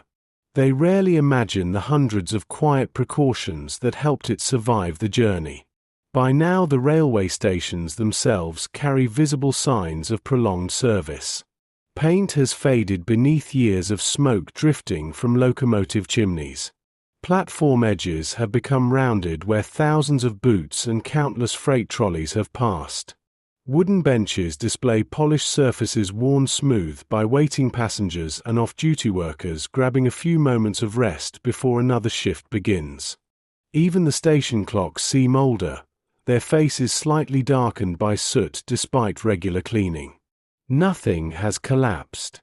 Everything has simply endured. The buildings age alongside the people working within them, each bearing the gentle marks of continuous responsibility. The drivers, too, have acquired habits born entirely from accumulated experience. They know where afternoon sunlight reflects sharply from wet roads during autumn. They recognize the sound produced when heavily loaded tires begin sinking into softened ground before visible movement confirms the danger. Some carry small notebooks tucked inside jacket pockets containing practical observations gathered over dozens of journeys. A farmhouse whose well offers clean drinking water. A crossroads where fog settles particularly thick before dawn. A mechanic capable of repairing cracked radiators with remarkable skill despite limited equipment. These notes are rarely official. They belong instead to the quiet tradition through which experienced workers gradually make difficult occupations a little less uncertain for those who follow them. The letters themselves continue crossing this landscape without complaint. Rain stains some envelopes lightly before they dry again beneath station roofs. Dust settles upon canvas sacks during long summer convoys before autumn showers wash them clean once more. Corners soften from repeated handling. Wax seals occasionally require replacement after particularly rough transport. Every physical mark reflects another stage of a journey completed rather than a failure endured. Distance leaves traces upon paper much as time leaves traces upon people. Neither can be entirely avoided. Both can be carried with surprising grace. Late one afternoon, a driver arrives at a distribution depot with a single mailbag separated from the main convoy after an unexpected mechanical delay. The bag is accepted with exactly the same careful documentation as though it had arrived alongside dozens of others. No irritation greets the late delivery. The clerks understand too well the realities of wartime transport to mistake delay for negligence. The letters have arrived. That simple fact matters far more than the additional hours required. The institution has matured alongside the conflict, learning that perfection is less valuable than dependable perseverance. As evening gathers outside the depot windows, the final outgoing sacks are loaded beneath fading light that turns the station yard silver and blue. Engines begin another patient journey toward destinations still measured in days rather than hours. Behind every sealed canvas bag travels an unseen accumulation of birthdays remembered, harvests described, illnesses reported, children growing older, homes carefully maintained, and promises quietly renewed. The workers carrying them know almost none of those stories. They do not need to. It has become enough to understand that every successful delivery preserves something larger than communication alone. It preserves continuity, allowing lives divided by war to continue speaking across the widening distance, one carefully protected envelope at a time. Familiar handwriting. The work itself changes very little. The same railway wagons arrive beneath soot-darkened station roofs. Canvas sacks are lowered onto waiting carts with practiced hands. Clerks untie cords, compare seals against ledgers, and begin arranging bundles across tables whose polished surfaces now carry years of quiet labor within their grain. Outside, locomotives continue breathing steam into cool morning air while convoy drivers inspect engines before another departure. If someone were to observe the depot for only a few minutes, it would appear almost identical to the countless mornings that came before. Yet among the men who have remained at these tables the longest, something has shifted that cannot be entered into any official register. The change has not made them sentimental. It has made them attentive. After handling hundreds of thousands of envelopes over several years, patterns begin emerging that no one ever intended them to notice. Certain family names return with remarkable regularity. Particular villages seem to write faithfully every week despite shortages and uncertainty. Some handwriting becomes instantly recognizable long before the address has been fully read, not because the workers deliberately study it, but because repetition quietly teaches the eye what memory has already begun preserving. One clerk reaches toward an incoming bundle and pauses for only the briefest moment before placing a familiar envelope into its proper compartment. He could not tell you anything about the family who wrote it. He has never seen their faces. He does not know whether the writer is a mother, wife, father, brother, or daughter. Yet he recognizes the careful slant of the letters across the envelope with surprising ease. It has appeared often enough that his hands now respond almost automatically, much as they recognize the weight of particular ledger books or the feel of certain canvas sacks. Familiarity has developed without acquaintance. The recognition carries no distraction. Work continues exactly as before. Another envelope follows. Then another. The rhythm remains uninterrupted because professional discipline demands that every piece of correspondence receive equal attention regardless of how often similar handwriting has appeared in previous months. Still, the human mind rarely forgets what it has encountered repeatedly. Even within an institution devoted to order, memory quietly performs its own work beneath the surface. Elsewhere in the depot, a supervisor examines outgoing sacks prepared during the previous evening. He notices one bundle requiring additional protection after moisture has softened part of its wrapping during transport from a rural collection office. Without comment, he replaces the damaged paper, secures fresh string around the letters, and enters a brief notation into the accompanying documentation before continuing with the inspection. The task consumes barely 2 minutes. Nothing about it appears remarkable to anyone watching nearby. Yet somewhere beyond the station another family will receive correspondence that arrives intact because someone they will never meet considered a small repair worth making. You begin to understand that care has gradually become cumulative. One careful driver avoids unnecessary jolts across damaged roads. Another worker tightens a rope before rain begins. A railway clerk notices a loose label before it separates from its parcel.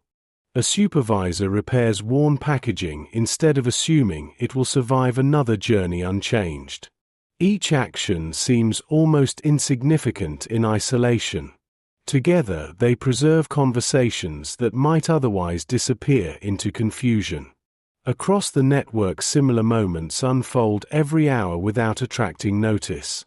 A postal sergeant at a field headquarters compares the latest movement bulletin against addresses already sorted before discovering that an artillery battery relocated only yesterday evening. He quietly redirects a stack of letters before the outgoing convoy departs. Hundreds of kilometers away, a railway dispatcher delays one freight train by 20 minutes to allow another carrying accumulated field mail to pass first through a congested junction. At a coastal harbor, dock workers shift several mail bags farther from the edge of an exposed cargo hold because sea spray has begun reaching the lower deck. None of these decisions will ever appear inside official histories of the war. They remain buried within ordinary competence. The letters themselves continue revealing almost nothing. A thin blue envelope. A heavier parcel wrapped in brown paper. A postcard bearing only a few handwritten lines. An official envelope carrying precise military formatting. From outward appearance alone, they remain impossible to distinguish according to emotional weight. The smallest envelope may contain news capable of sustaining hope for months. The thickest parcel may carry nothing more dramatic than warm socks carefully knitted during long winter evenings beside a household stove. The workers wisely avoid guessing. Their profession depends upon allowing every sealed page to retain its privacy until reaching the person for whom it was intended. Still, certain physical traces become impossible not to notice. A child's handwriting growing steadier from one Christmas to the next. An elderly hand becoming less certain as the years advance. Ink that fades because better supplies have become difficult to obtain. Paper reused from old notebooks after stationery grows scarce. These observations accumulate slowly, never enough to reveal complete stories, yet sufficient to remind the workers that the correspondence moving across their tables belongs to lives continuing far beyond military reports and transport schedules. Outside, another train prepares for departure beneath a sky washed pale by early autumn light. Steam drifts slowly across the sidings before dissolving into cool air already carrying the first hints of the coming season. The wagons look no different than they did a year earlier. The rails still disappear toward distant horizons. The canvas sacks are lifted aboard with the same practiced movements that have become almost instinctive. The institution appears unchanged. The people within it have begun seeing more than they once did. The recognition seldom announces itself in a single moment. It grows gradually until one ordinary morning a postal clerk reaches for an envelope almost before consciously reading the address, guided instead by the quiet familiarity of the handwriting itself. He cannot remember when he first noticed it. Perhaps it was months ago. Perhaps more than a year. Memory rarely preserves the beginning of such habits. It simply accepts them as part of the landscape, much as a traveler eventually stops noticing a mountain that has stood outside the same window every day. Across the sorting tables, similar moments occur without attracting attention.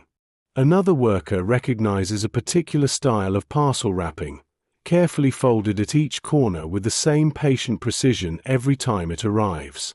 Someone else notices the recurring use of blue pencil rather than ink, suggesting a household making do with whatever writing materials remain available. None of these observations interfere with the work.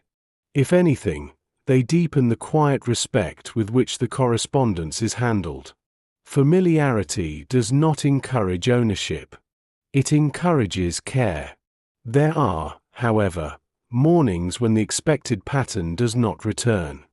A section of the sorting table remains strangely absent of handwriting that usually appears without fail. A familiar village sends fewer letters than its rhythm had quietly promised. One regular parcel fails to arrive alongside the others from the same district. The clerks make no comment. They continue working because speculation serves no practical purpose. War constantly interrupts routines for reasons both ordinary and unimaginable. A delayed train, damaged roads, illness, evacuation, shortages of paper, temporary displacement, or countless other causes may explain the absence. Experience has taught them that missing correspondence should never become immediate sorrow. Even so, the mind notices silence. Not dramatically. Simply as another pattern. By afternoon, the next convoy arrives carrying delayed mail from a secondary route reopened after engineers completed emergency repairs. Several of the missing letters appear among the new bundles, their journey lengthened by nothing more tragic than damaged infrastructure and difficult weather. The clerks place them into the proper stacks without visible relief, though something quietly settles inside the room. Routine has been restored. The invisible conversation continues. The institution resumes breathing with its familiar rhythm. There are other occasions when the explanation proves different. Returned correspondence occupies a modest corner of the sorting office, separate from the ordinary flow of incoming and outgoing mail. The envelopes themselves often appear almost unchanged, bearing only additional markings added during unsuccessful attempts at delivery. A forwarding address no longer valid. A military unit relocated beyond the information available at the time. A civilian family forced to abandon their home before the letter arrived. Sometimes another address can be found through careful investigation, and the journey simply begins again. At other times, the envelope enters a slower, quieter process of inquiry that may continue for weeks before another destination becomes known. The clerks approach these letters with the same discipline shown toward every other piece of correspondence. They consult updated records, compare movement reports, examine forwarding instructions, and search administrative bulletins that grow thicker with every passing month. Patience becomes their principal tool. Most letters are not truly lost. They are waiting for the world around them to become sufficiently stable that the correct path reveals itself once more. You watch an experienced supervisor unfold a newly issued personnel bulletin while several returned envelopes rest beside his elbow. The names themselves mean nothing to him beyond the practical task before him, yet the document quietly reconnects several interrupted journeys. A regiment has merged with another formation after heavy losses. A hospital has relocated farther inland. A prisoner processing center has been established where none existed previously. One by one, he writes fresh routing instructions across the envelopes before returning them to circulation. Their pause within the system has ended. The conversation they carry may continue. Elsewhere, drivers develop their own relationship with familiarity.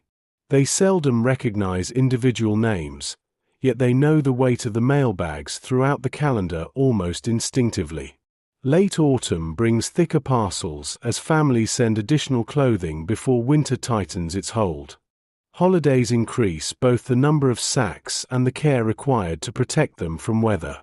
Early spring often carries an unexpected surge of letters written after roads become passable once more. These seasonal rhythms repeat with such consistency that transport schedules quietly adapt around them. The emotional calendar of millions of families gradually becomes part of the logistical calendar of the Postal Service. One rainy evening, a convoy reaches a railway transfer depot long after darkness has settled across the yard. The men unloading the trucks have worked since before dawn, their uniforms carrying the damp weight of persistent drizzle. Fatigue slows every movement slightly, yet none of the mailbags are dropped carelessly onto the platform. Each is lowered by hand before being checked against the manifest beneath lantern light. Tiredness has altered their pace without diminishing their standards. Long experience has taught them that exhaustion often demands greater attentiveness rather than less. By now, the institution has acquired another invisible burden alongside its physical responsibilities. It no longer transports only paper across Europe. It quietly carries expectation itself. Every carefully tied sack represents thousands of people who have built their weeks around the possibility that familiar handwriting may soon appear once again. The workers rarely think about this directly. If they did, the responsibility might become impossible to bear. Instead, they continue doing what they have always done: lifting, recording, sorting, routing, repairing, allowing discipline to carry a weight that emotion alone never could. Outside the depot, the rain finally begins to ease. Water drips steadily from the station roof onto rails stretching into darkness, their polished surfaces reflecting faint lantern light before disappearing beyond the reach of sight. Another train waits patiently to begin its overnight journey. Inside its freight wagons rest hundreds of quiet conversations suspended between absence and arrival, moving once more toward people who have learned that hope sometimes travels no faster than the steady turning of steel wheels through the night. What could never be read? Morning light enters the censor's office differently than it enters the railway depots. There are no freight wagons waiting beyond the windows. No locomotives breathe clouds of steam into the cold air. No convoy engines idle outside while drivers tighten ropes around their cargo.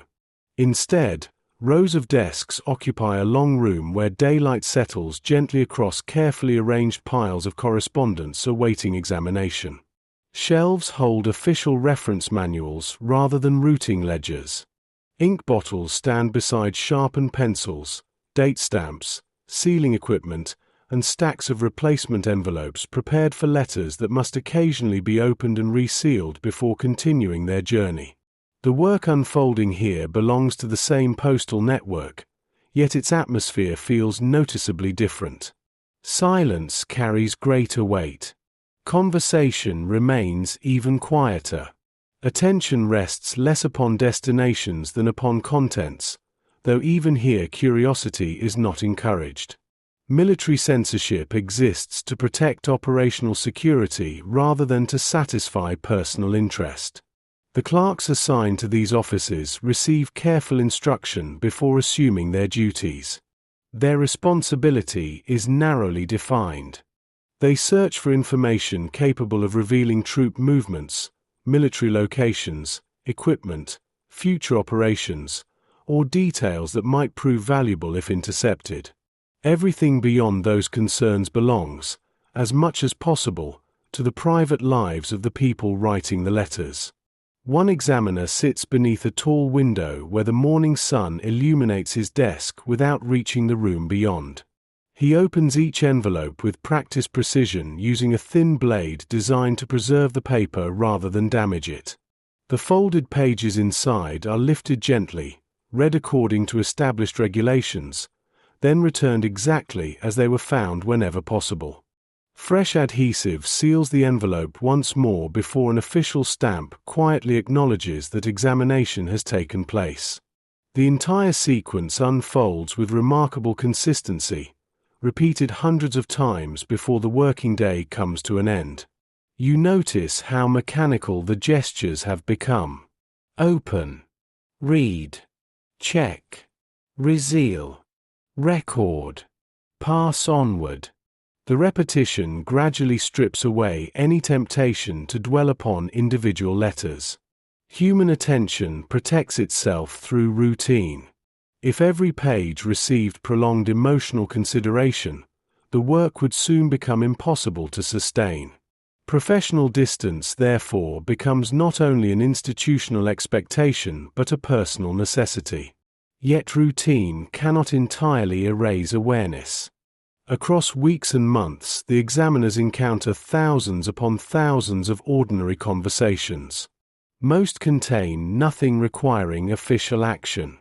Parents ask about health. Wives describe repairs needed around the house.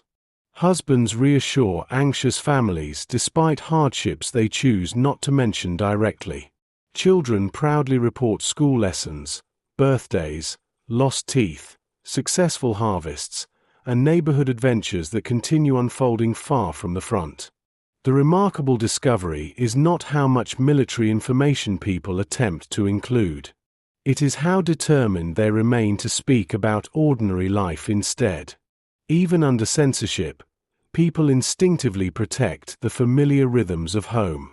The weather, gardens, family recipes, neighbors, pets, books, music, small disappointments, minor celebrations.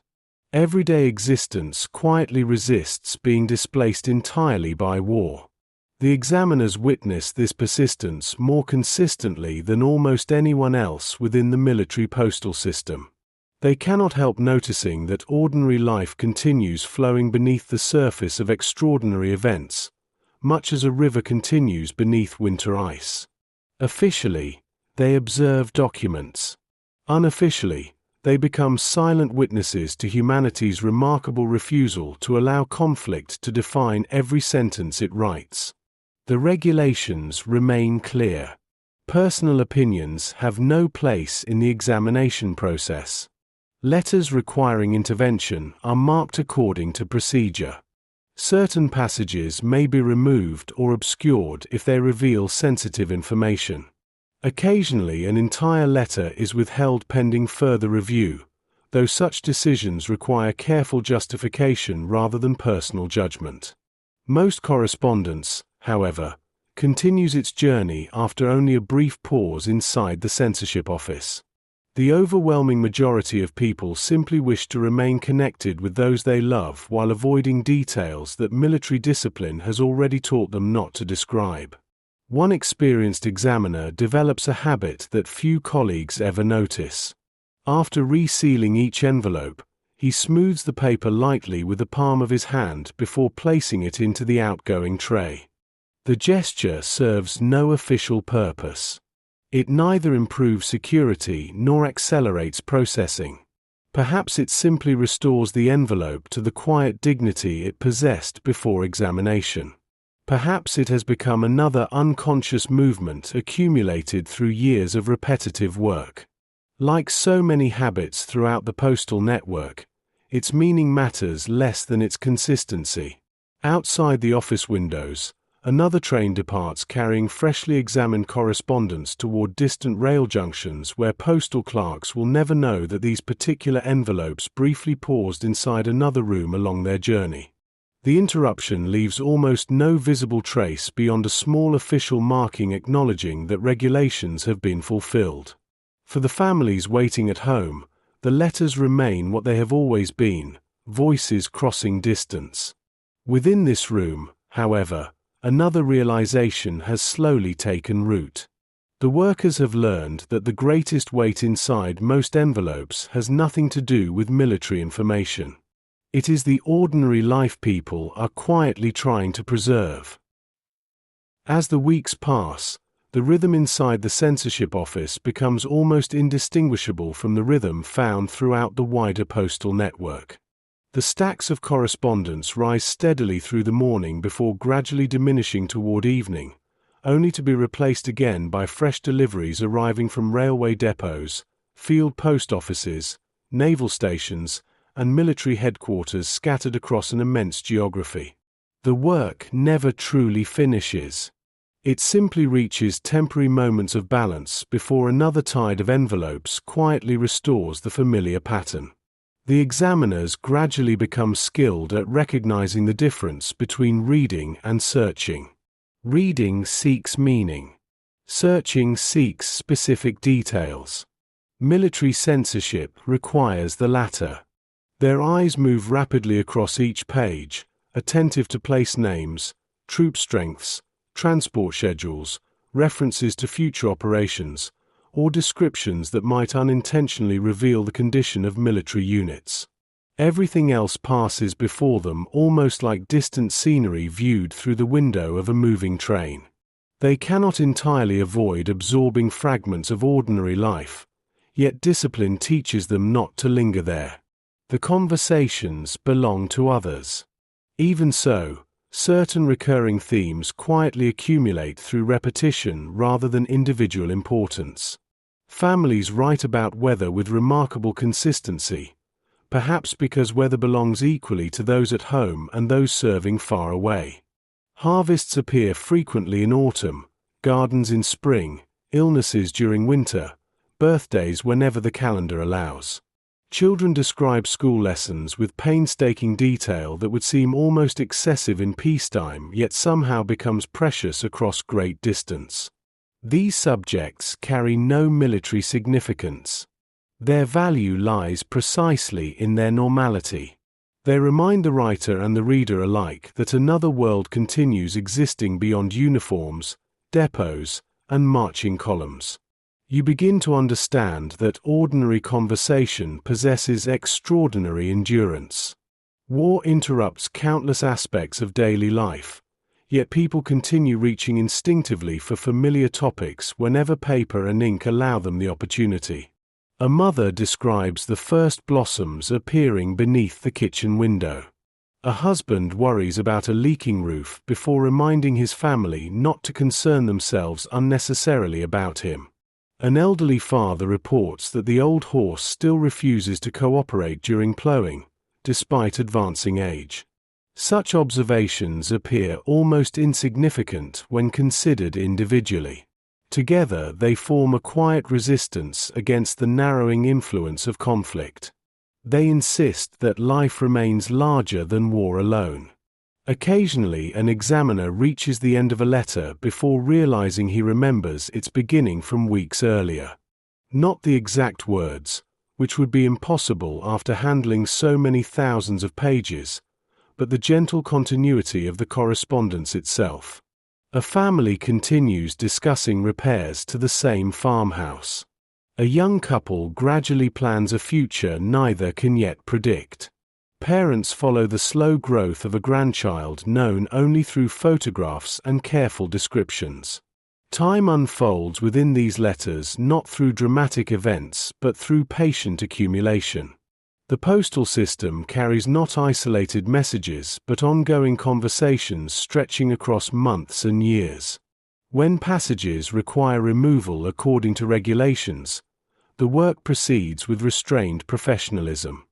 The examiner marks the relevant section, completes the necessary documentation, and ensures the remainder of the letter continues its journey whenever regulations permit. Such interventions are less common than later memory often imagines. Most writers quickly learn the boundaries imposed by wartime correspondence. They describe feelings instead of locations, routines instead of operations, weather instead of strategy. The language adapts. Communication survives by quietly reshaping itself around necessary limitations. Elsewhere in the postal network, the consequences of these careful examinations remain almost invisible. Railway clerks receive sealed envelopes already cleared for transport. Convoy drivers secure the familiar canvas sacks without considering which letters paused briefly inside censorship offices before reaching their trucks. Field postal workers distribute correspondence exactly as they always have, their ledgers making no distinction between letters examined that morning and those requiring only routine routing. The institution functions because every section trusts the quiet competence of every other section. Most workers see only one portion of the larger journey, yet together they preserve the integrity of the whole. Late one afternoon an examiner pauses before closing the final envelope of the day. Outside the windows, autumn rain has begun falling softly across the courtyard, muting the sounds of carts moving between adjacent buildings. The room around him has gradually emptied as completed trays of correspondence make their way toward waiting transport. He smooths the sealed envelope almost absent-mindedly before placing it atop the outgoing stack. For a brief moment the room grows remarkably still. Thousands of private lives have passed through his hands during the day. He has entered none of them. His work has been to protect something larger than individual stories, the continued possibility that those stories may safely reach the people for whom they were intended. As evening settles across the railway network once more, fresh trains gather beneath station lamps already glowing against the fading sky. The correspondence they carry appears outwardly unchanged, yet every envelope now bears another invisible layer of the institution's quiet labor. Clerks have sorted it. Drivers have protected it from weather and damaged roads. Railway workers have guided it across crowded junctions. Examiners have ensured it reveals no dangerous secrets while preserving as much ordinary conversation as possible. Each stage has remained almost anonymous, performed by people whose names seldom survive in official histories. The letters continue onward into the gathering night. They still carry birthdays, worries, recipes, children's drawings, small family disagreements, promises, memories, hopes, and countless ordinary moments that no military archive could ever fully preserve. The postal workers have come to understand something that cannot easily be measured within reports or statistics. They do not merely transport paper across a continent at war. They protect the fragile continuity of everyday life, allowing millions of people to keep speaking to one another even while history seems determined to drown every ordinary voice beneath its own relentless noise. The addresses that moved. The change does not arrive in a single season. It comes slowly, almost politely, until one morning the postal clerks realize that the addresses occupying their ledgers no longer possess the quiet permanence they once assumed. In the opening years of the war, a destination generally meant a place. A village, a barracks, a hospital, a railway depot, a harbor. Even when military formations moved, the world itself seemed reasonably stable beneath them. Now that stability begins to loosen. The railway stations remain where they have always stood, yet the people they serve become increasingly difficult to find. Entire civilian communities leave homes they had expected to occupy for generations.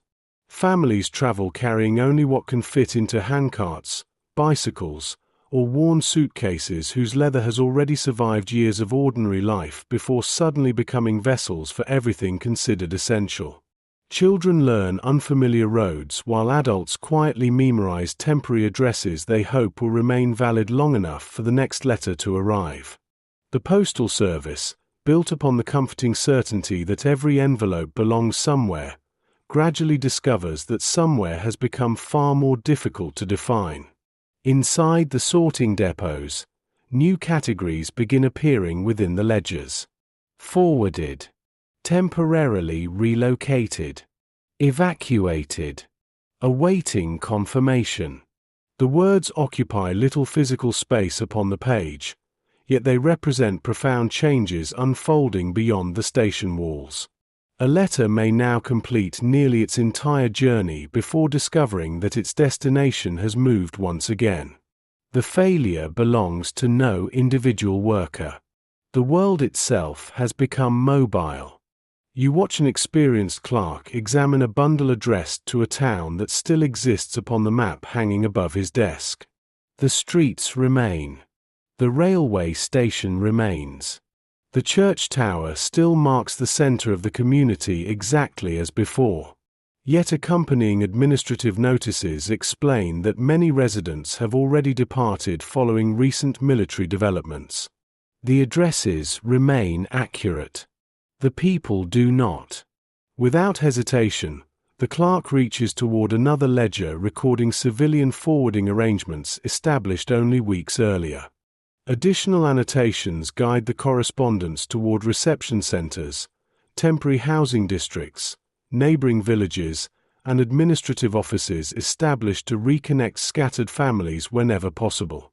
Every new page reflects another attempt by the institution to follow lives that refuse to remain where previous records placed them. The work grows noticeably slower. Not inefficient. Careful. Each uncertain destination requires another comparison, another report, another inquiry, another moment spent balancing available information against changing reality. Around the depot, the familiar rhythm continues, yet pauses become slightly longer than before. Clerks who once recognized destinations immediately now consult expanding files containing revisions that seem almost endless. Drawers filled with routing cards require continual reorganization because yesterday's arrangement no longer reflects today's circumstances. Every correction remains modest by itself. Together, they quietly transform the nature of postal labor. Outside, the railway yards reveal similar changes. Passenger trains begin carrying remarkable numbers of civilians alongside their ordinary freight responsibilities.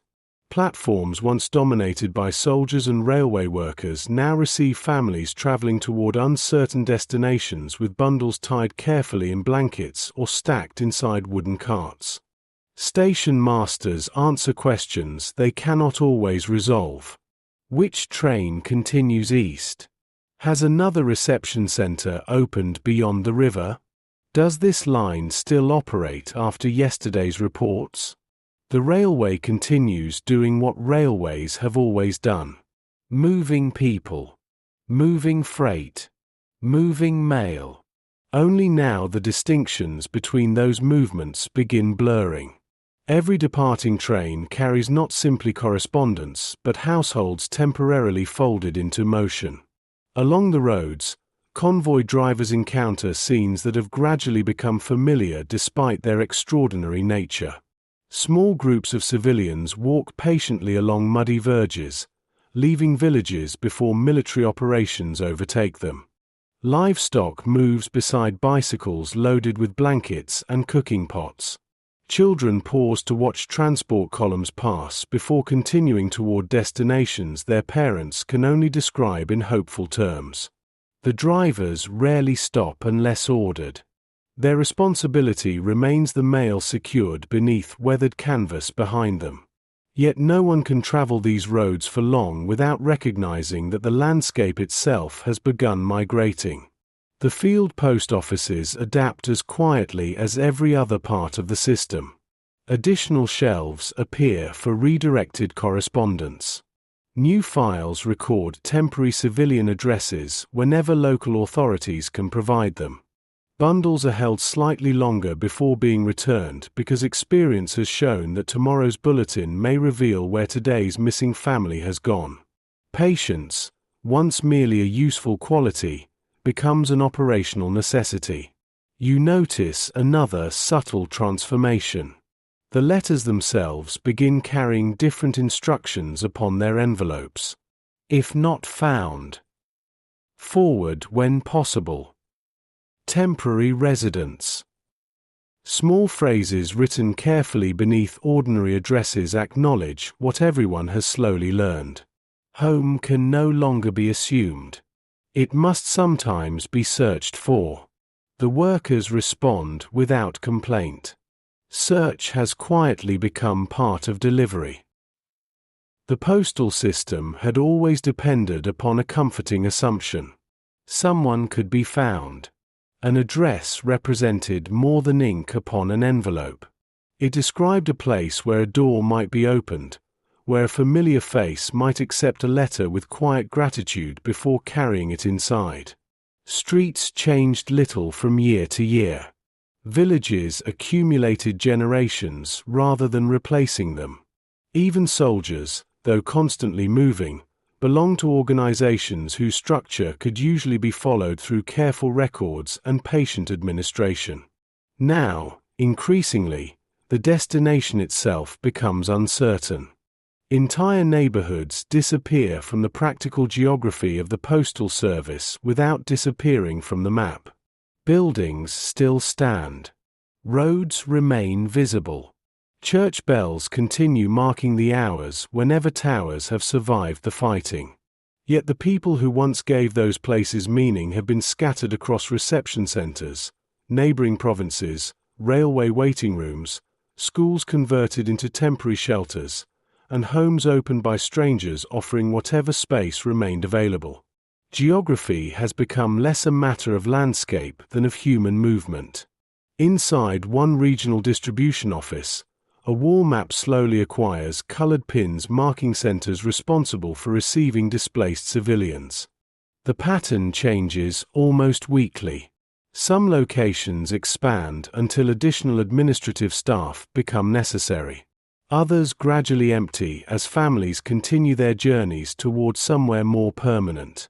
Postal officials study these changing clusters much as railway dispatchers study traffic or meteorologists observe approaching weather systems. They are not attempting to control the movement. They are trying to follow it. You watch a clerk receive a small bundle of correspondence bearing identical forwarding instructions written in different hands.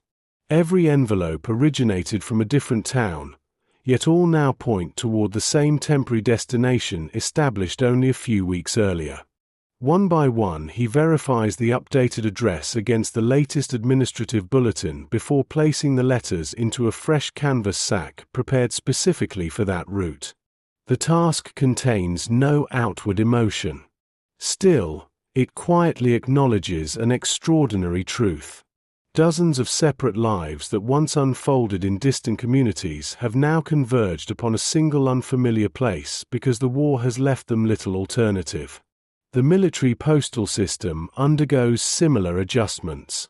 Entire formations return from one sector only to be reorganized before redeployment elsewhere.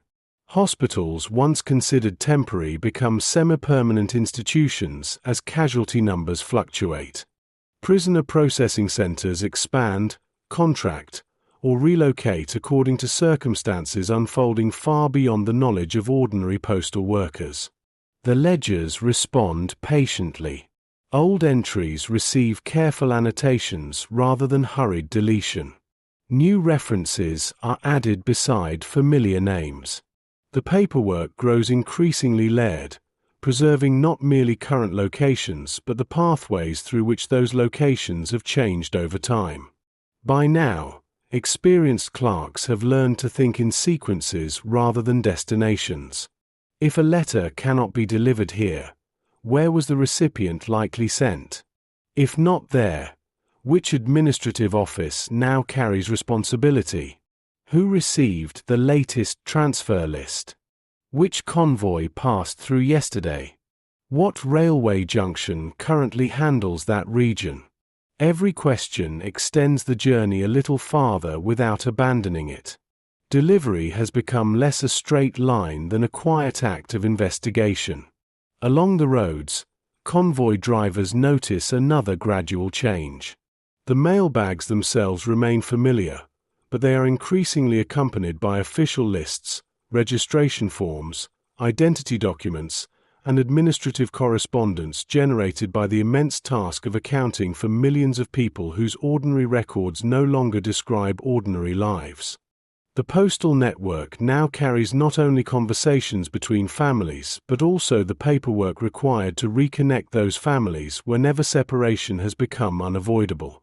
Bureaucracy acquires an unexpectedly compassionate purpose. A correctly completed form may eventually lead one person toward another across an entire continent. Autumn deepens into winter once more. Frost settles across railway yards before dawn, outlining rails and signal equipment with thin white lines that disappear beneath the first warmth of daylight. The workers pull their coats tighter while beginning another shift that outwardly resembles every other winter morning of the war. Engines require longer to warm. Fingers stiffen around pencils before the station stove gradually restores feeling. Canvas mailbags feel heavier when frozen moisture clings to their surfaces after overnight travel. The seasons continue repeating their familiar cycle even while the human geography surrounding them grows increasingly unfamiliar. One evening a convoy arrives carrying several sacks marked for prisoner of war correspondence. They receive exactly the same careful documentation as every other shipment, yet everyone understands that these routes possess their own peculiar uncertainties. Prisoners may be transferred between camps with little notice. Exchange agreements alter established destinations. Liberation, evacuation, or renewed fighting may transform an address almost overnight. The clerks therefore approach these bundles with particular patience, consulting updated records before allowing any letter to continue its journey. Delay here is not carelessness. It is caution born from experience. As darkness settles across the depot, another train departs into the winter night carrying letters addressed to places that may already have changed by the time it arrives. The workers cannot prevent that uncertainty. They no longer attempt to. Instead, they have quietly reshaped the institution around a different promise. Not that every address will remain true, but that the search will continue for as long as reasonable hope remains. The destination has become less certain. The commitment to finding it has become stronger. Returning voices. Winter eventually loosens its hold, though the thaw reveals a landscape carrying the accumulated weight of many years rather than the simple renewal of another season. Snow retreats from railway embankments in uneven patches, exposing gravel darkened by soot and water. Roads soften beneath melting frost, requiring transport convoys to advance once again with patient caution. Rivers rise quietly within their banks, carrying broken branches and fragments of ice downstream towards seas that have witnessed the movement of armies for far too long. Nature resumes its familiar rhythms without asking whether human history is ready to follow. The postal system, however, enters a different kind of season. Military reports arriving at regional headquarters begin carrying new instructions unlike those that shaped the earlier years of the war. Some routes are no longer expanding toward fresh fronts. Instead, they begin turning back upon themselves. Administrative offices prepare lists concerned less with advancing formations than with dissolving ones. Certain field post offices receive orders to reduce operations while others suddenly become responsible for processing correspondence connected with liberated territories, returning prisoners, displaced civilians, and institutions whose purpose did not exist when the conflict first began.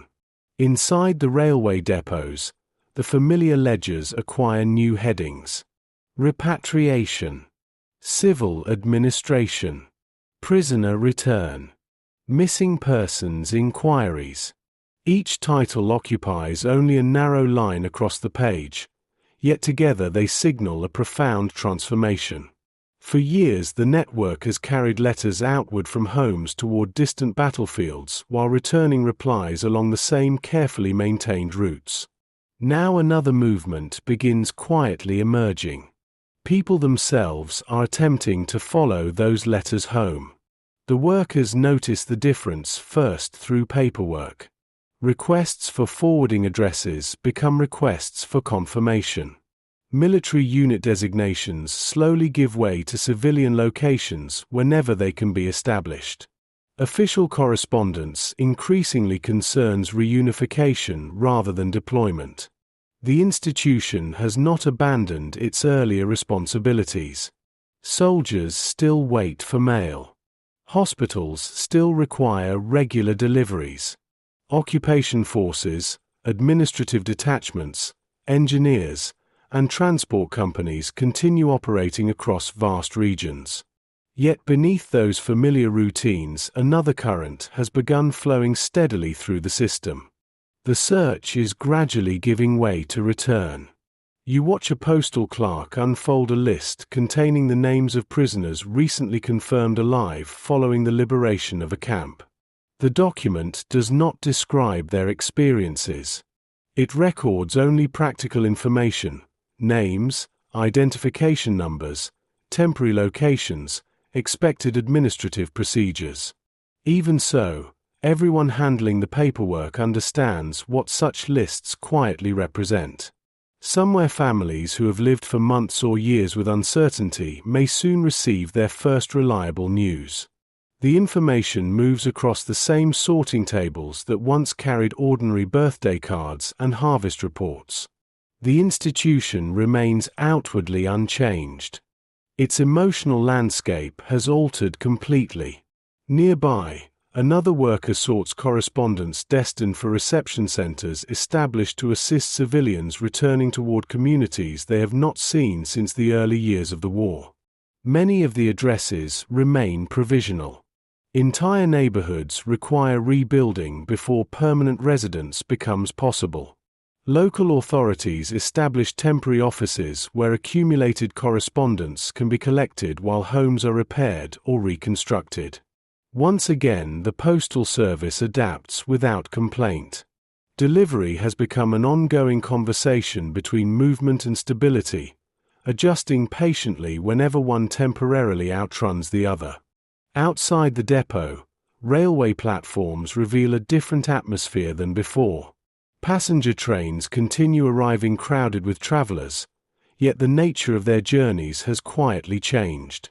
Uniforms remain common, but they are increasingly joined by civilians carrying bundles that look remarkably similar to those seen years earlier when evacuation first began. The difference lies not in the luggage. It lies in the direction of travel. Families who once departed uncertain whether they would ever return now study station signs, searching for familiar place names remembered from another lifetime. Children old enough to walk beside their parents have grown noticeably taller since leaving home, while younger brothers and sisters know those hometowns only through stories repeated during years of displacement. The railway stations become places where memory and geography cautiously begin introducing themselves to one another again. You observe a station master assisting an elderly woman who unfolds a worn envelope rather than a travel document while asking for guidance. The address written across the paper has faded after years of careful preservation inside a coat pocket. It no longer functions simply as a destination for correspondence. It has become a map. The station master studies the familiar street name before pointing quietly toward another platform where a local train will depart later that afternoon. Their conversation lasts less than a minute. Neither person regards it as remarkable. Yet somewhere within that brief exchange, the postal system and the railway system momentarily become something larger than transportation alone. They become guides leading memory home.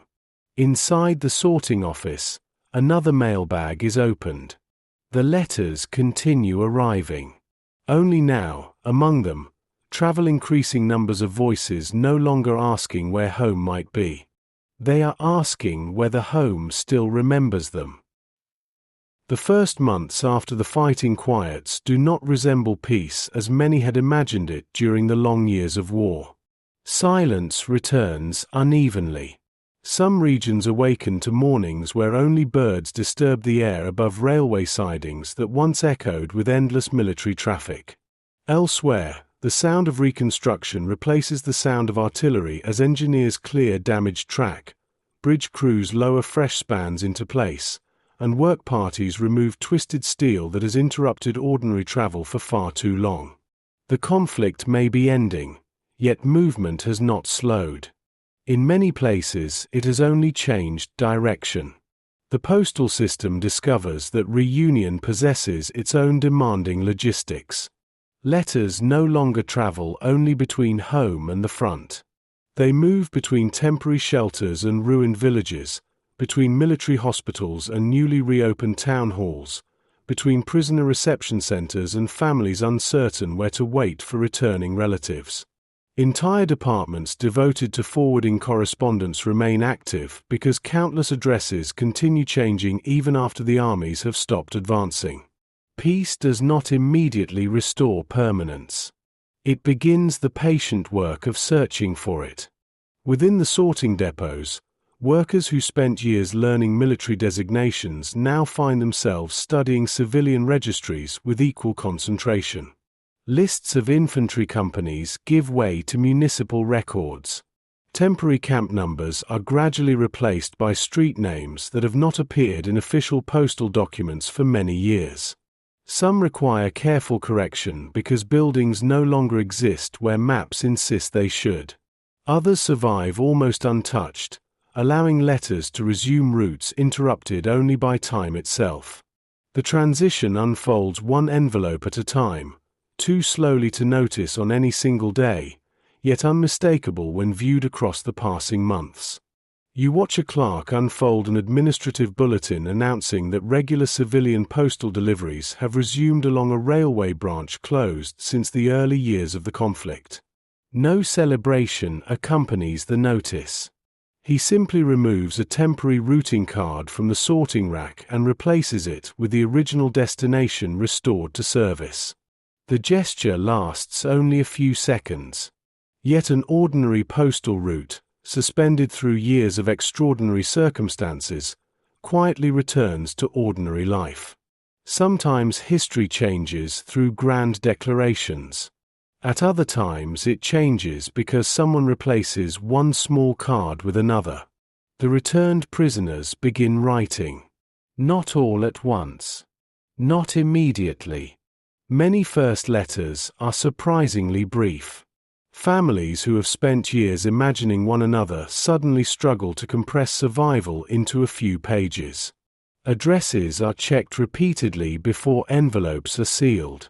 Names are written more carefully than ever before, as though the writers fear even the smallest mistake might once again place distance between themselves and the people they have long hoped to reach. The postal workers notice only the practical evidence of this care. Extra folds protecting photographs. Reinforced corners. Clear handwriting. Envelopes carried to the collection desk with unusual deliberation. They continue treating every letter exactly the same, yet they quietly understand that some journeys begin carrying a different emotional weight than those that came before. Elsewhere, families begin receiving correspondence that had traveled far longer than anyone intended. Mail delayed by collapsing fronts, damaged transport networks, administrative confusion, or uncertain destinations finally emerges from storage where patient clerks had preserved it rather than abandon hope of eventual delivery. Some letters arrive months late. Others, in rare instances, even longer. Their news belongs to another season. Children described within them have already grown. Harvests have passed. Houses have been repaired or lost. Yet recipients often unfold these delayed pages with the same careful attention granted to newly written correspondence. Time has altered the information, but not the voice speaking through it. The railway workers observe another subtle transformation. Freight wagons that once carried overwhelming quantities of military supplies now increasingly transport timber, bricks, farming equipment, household goods, and machinery intended for rebuilding rather than sustaining conflict. Mail continues occupying its familiar place among these loads, neither larger nor smaller than before. The letters simply travel within a world gradually remembering older purposes. Stations reopen waiting rooms that had remained closed during the busiest military years. Civilian timetables begin appearing beside the wartime schedules still pinned to office walls. One rhythm slowly overlays another without entirely erasing it. The experienced drivers continue making their familiar journeys across roads that have changed almost beyond recognition. Temporary bridges give way to permanent structures under construction. Sections of highway repeatedly patched during the war finally receive proper repairs. Villages once abandoned gradually reveal signs of returning life. Laundry appears again behind cottages where only broken fences stood months earlier. Children wave as convoys pass, not because they expect military news, but because transport has once again become part of ordinary village life. The drivers acknowledge these small changes without lingering upon them. They have learned that history rarely announces its turning points while people are living through them. Inside the postal depots, the ledgers remain full. Names continue arriving. Addresses continue changing. Forwarding instructions still require patient attention. The work has not become easier, only different. The men who once delivered home across the front now find themselves helping deliver the front back toward home. Their responsibilities remain remarkably similar to those of earlier years: sorting, routing, recording, preserving, correcting. Yet the destination has quietly expanded beyond geography. They are no longer simply maintaining communication across a divided continent. They are helping restore continuity to lives interrupted by one of history's greatest upheavals. As evening settles across the railway yard, the final train of the day eases slowly away from the platform beneath a sky washed gold by the setting sun. Its wagons carry ordinary correspondents bound for towns slowly reclaiming ordinary routines. Somewhere among those letters travel invitations, business records, school notices, recipes, family photographs, birth announcements, and simple greetings exchanged without any need to explain the sound of distant guns.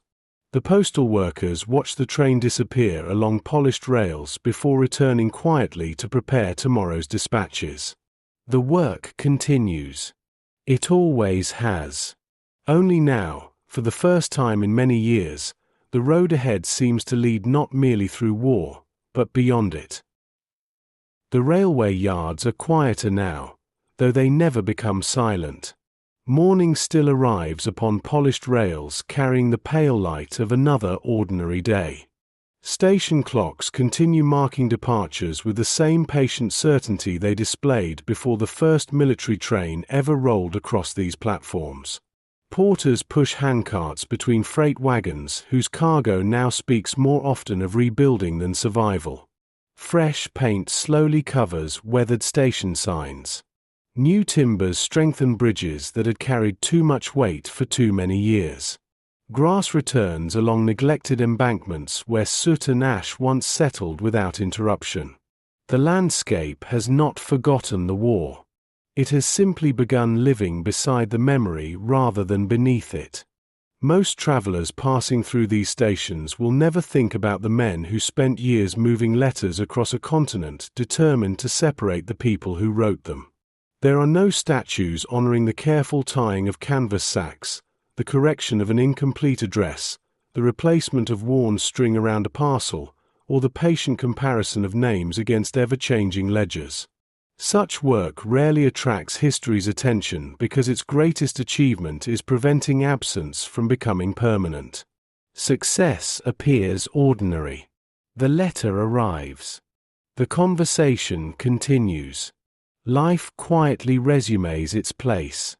Somewhere, perhaps, an old wooden sorting table survived the war.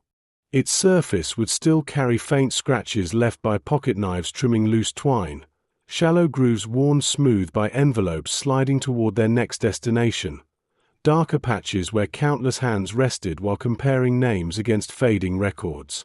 Anyone seeing it today might mistake it for an ordinary piece of furniture whose usefulness ended decades ago. Yet for years it stood at the center of an invisible bridge stretching across battlefields, rivers, mountains, oceans, and ruined cities. Upon it rested birthdays that almost arrived too late, photographs that became family treasures, final messages written beneath dim lanterns, and the first hopeful words exchanged after long silence finally yielded to certainty. The letters themselves have scattered into countless different futures. Many were unfolded so often that their creases eventually gave way. Others remained carefully preserved inside drawers lined with linen, tucked into family Bibles, stored within small wooden boxes, or slipped between the pages of favorite books where grandchildren would someday discover them almost by accident. Some disappeared naturally through the passing years, their paper returning quietly to dust while the memories they carried settled instead into conversation. Most now belong not to history books but to family histories, where ordinary voices continue speaking long after official records have fallen silent. You might imagine a quiet evening somewhere far from the railway depots. A small house stands beneath trees moving gently in the wind. Inside, someone unfolds an old letter whose paper has grown soft with age. The handwriting remains familiar despite the passing decades. Outside, no convoy waits upon muddy roads.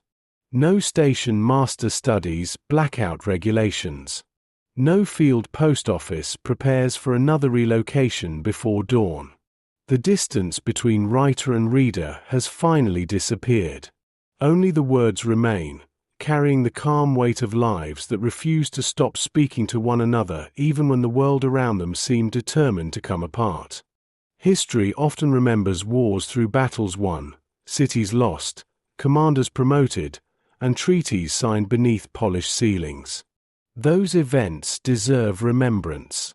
Yet another history traveled quietly beside them, folded into envelopes carried by railway clerks, convoy drivers, postal workers, dock laborers, and station masters who rarely appeared in photographs.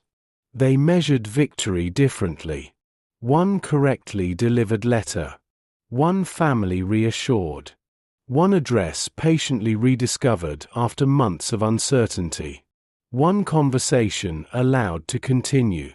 Perhaps that is why the railway feels so peaceful once the trains have passed. The tracks remain. The stations remain. The roads stretch onward through fields that slowly forget the weight of military traffic. Only the echoes linger, carried lightly on evening air, reminding anyone willing to listen that civilizations are held together not only by the great decisions made in moments of crisis, but also by countless ordinary acts of care repeated faithfully when no one is watching. As the last light slips beyond the horizon, another gentle breeze moves through the grasses beside the old railway embankment. Somewhere beyond sight, a distant train sounds its whistle before continuing into the gathering dusk. It carries no burden now that history needs to record. Only people returning home, letters beginning ordinary journeys, and conversations that no longer need permission to cross the landscape. The rails disappear into the evening just as they always have, drawing two quiet lines toward a horizon that asks for nothing more than another tomorrow. You've been part of Echoes of War, where stories rise on quiet wings, and the past still circles above us, refusing to land.